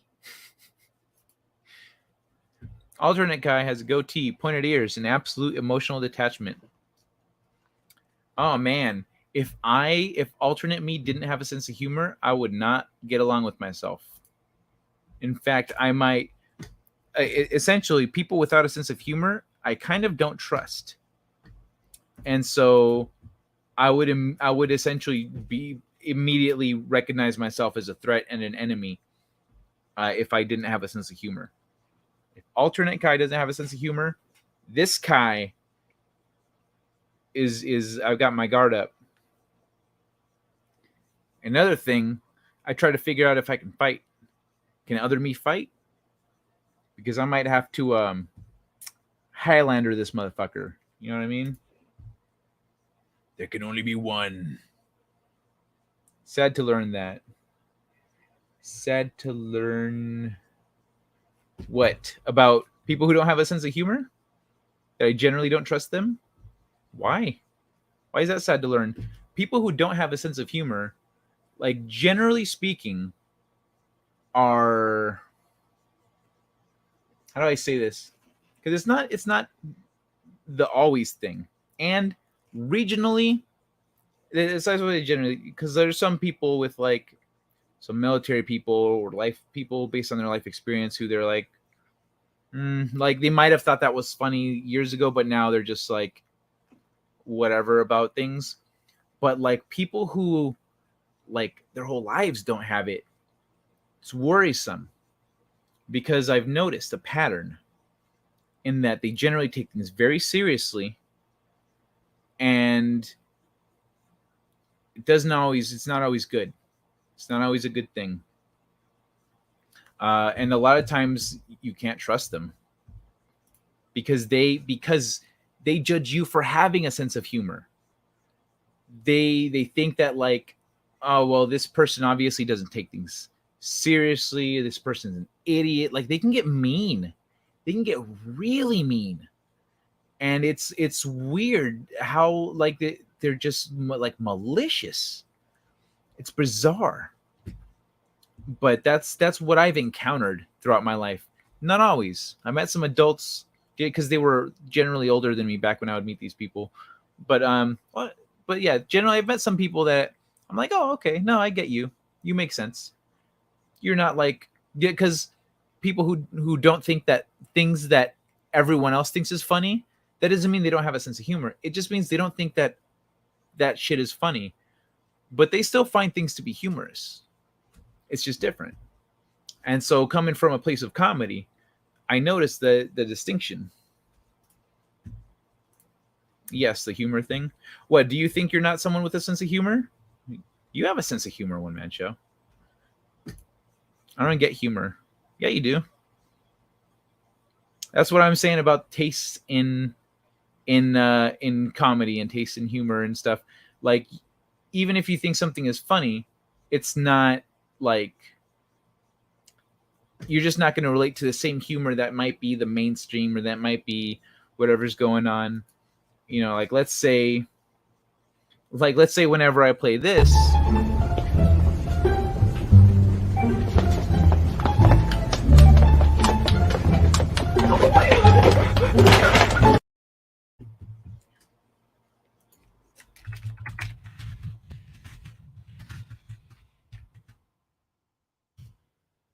I'm sorry, man. I just cleared it up. I said it's not really a trap. I was joking.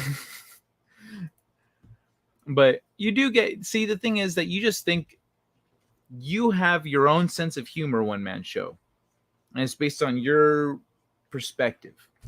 But you don't like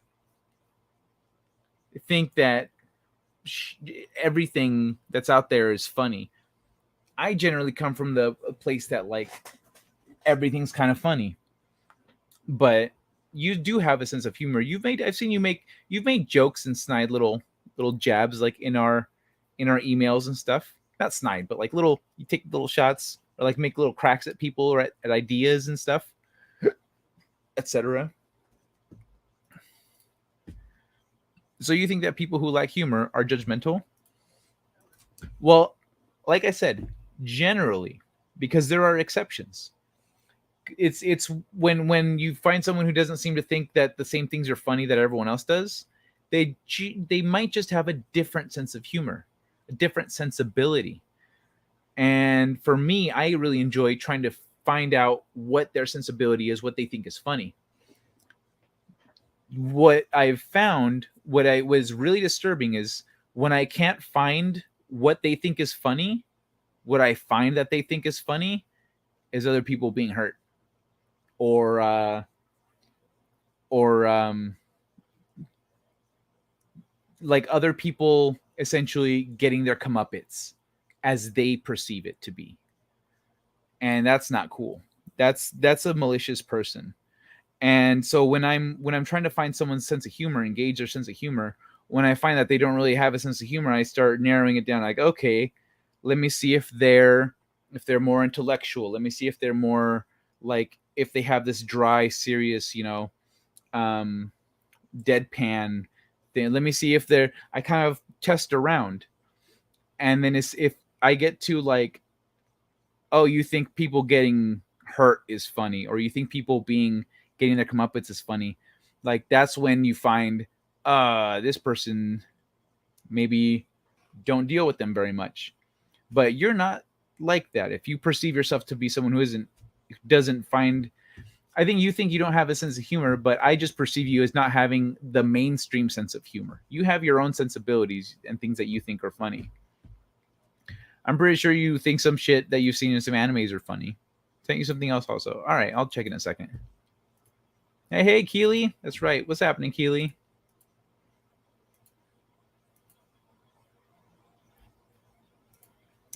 So the people you think don't have a sense of humor could just be people whose sense of humor you don't understand. One man show. I just explained that as a student of comedy, when I find that someone doesn't think something is funny, I try to figure out why they don't think it's funny. And I try to figure out what they do think is funny. Like I grew up with, let's say my younger brother doesn't really have a sense of, like he can be really fun and really funny, but generally his sense of humor is it's a lot more narrow than most people, but he has a sense of humor. It's just, I have to work harder to get it. And I have to like clever layered jokes that he doesn't see coming and plays on words and stuff that he can't help but admit he's like, that was good. But he doesn't, even if he doesn't like laugh out loud at it, he still gets the joke and goes, oh, okay. You, for example, you have a sense of humor. I don't know why you think you don't, maybe, but is that it? Is he fucking done? Shit. Anyway, I guess I won't be sending you guys over to West Moody. But yeah, so it's not that I don't understand it. I understand it.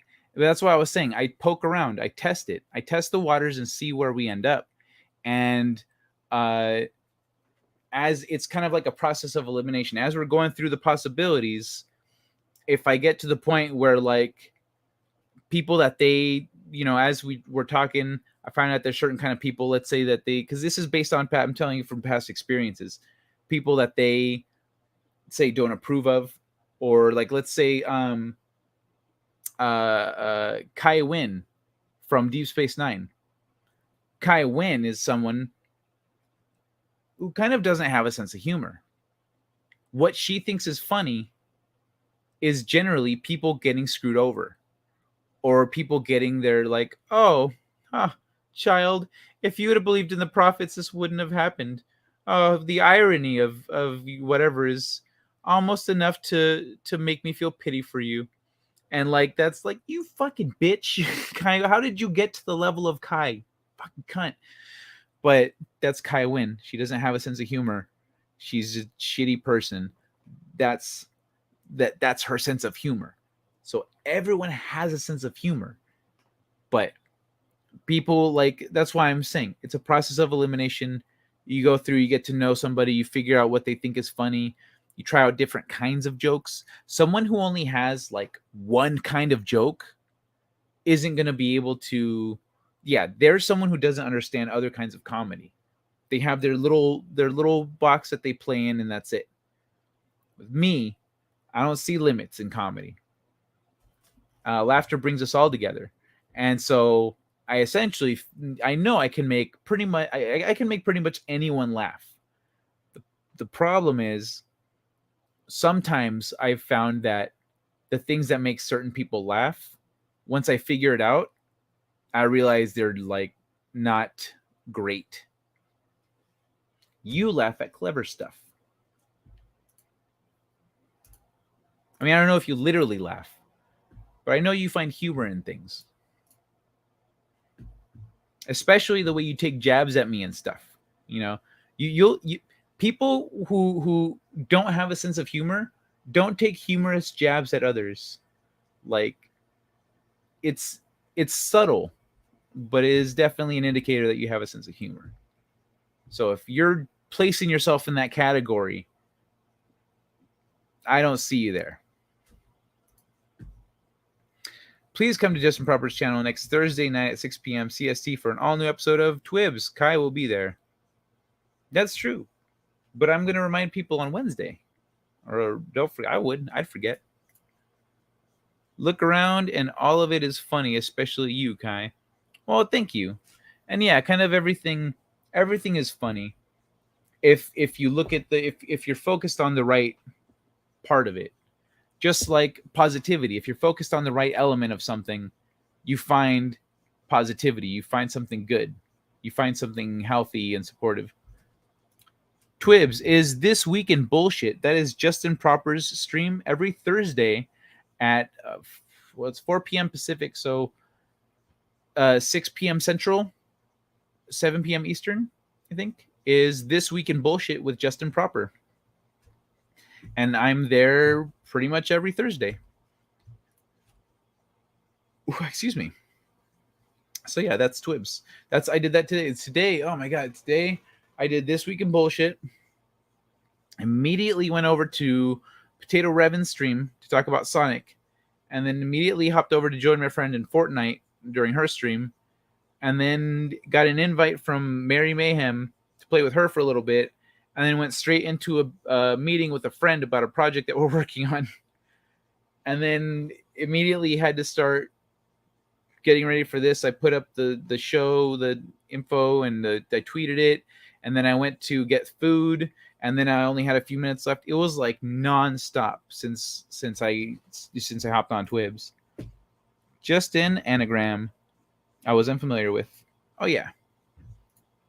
No, I hear you. But if you had known about the show, then maybe you would be familiar with it. But yeah, This Week in Bullshit. Yes, you can find me over here on Justin Proper's channel. Why is the only options put user in timeout and block user?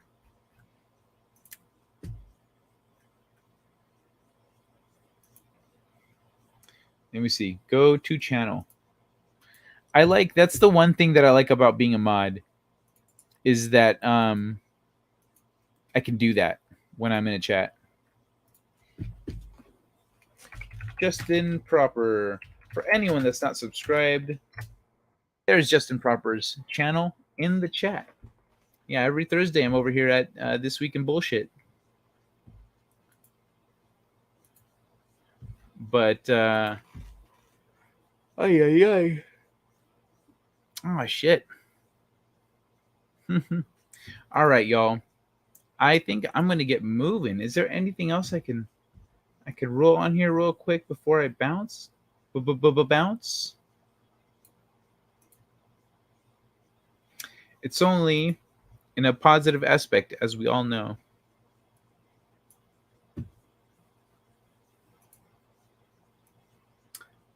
Hold on. What I got here? I guess I got this guy. 72%? What the hell? You running a channel or a car wash? Why everybody leaving?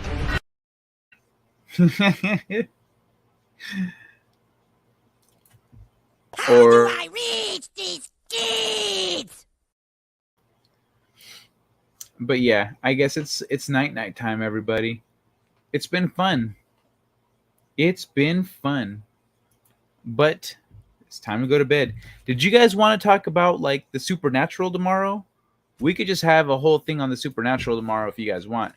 You just get all up into Sasquatch and aliens and abduction stories and all that stuff.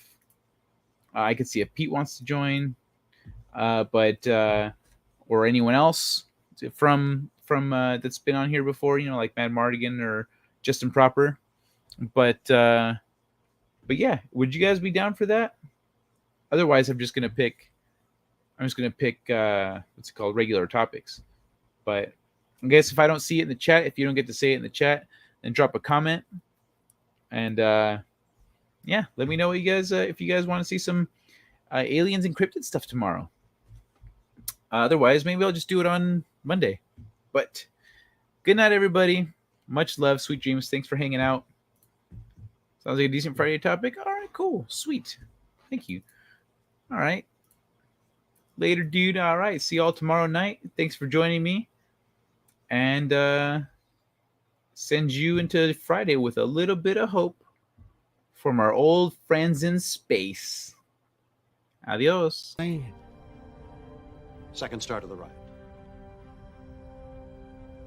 And straight on till morning. Set a course. For home. I'm reading an ion storm on that trajectory, sir. Should I go around it? We can't be afraid of the wind, Ensign. Take us to Warp 4. It is the unknown that defines our existence. We are constantly searching, not just for answers to our questions, but for new questions. We are explorers. We explore our lives, day by day. And we explore the galaxy, trying to expand the boundaries of our knowledge. And that is why I am here. Not to conquer you with weapons or with ideas, but to coexist and learn. Let's see what's out there. Engage.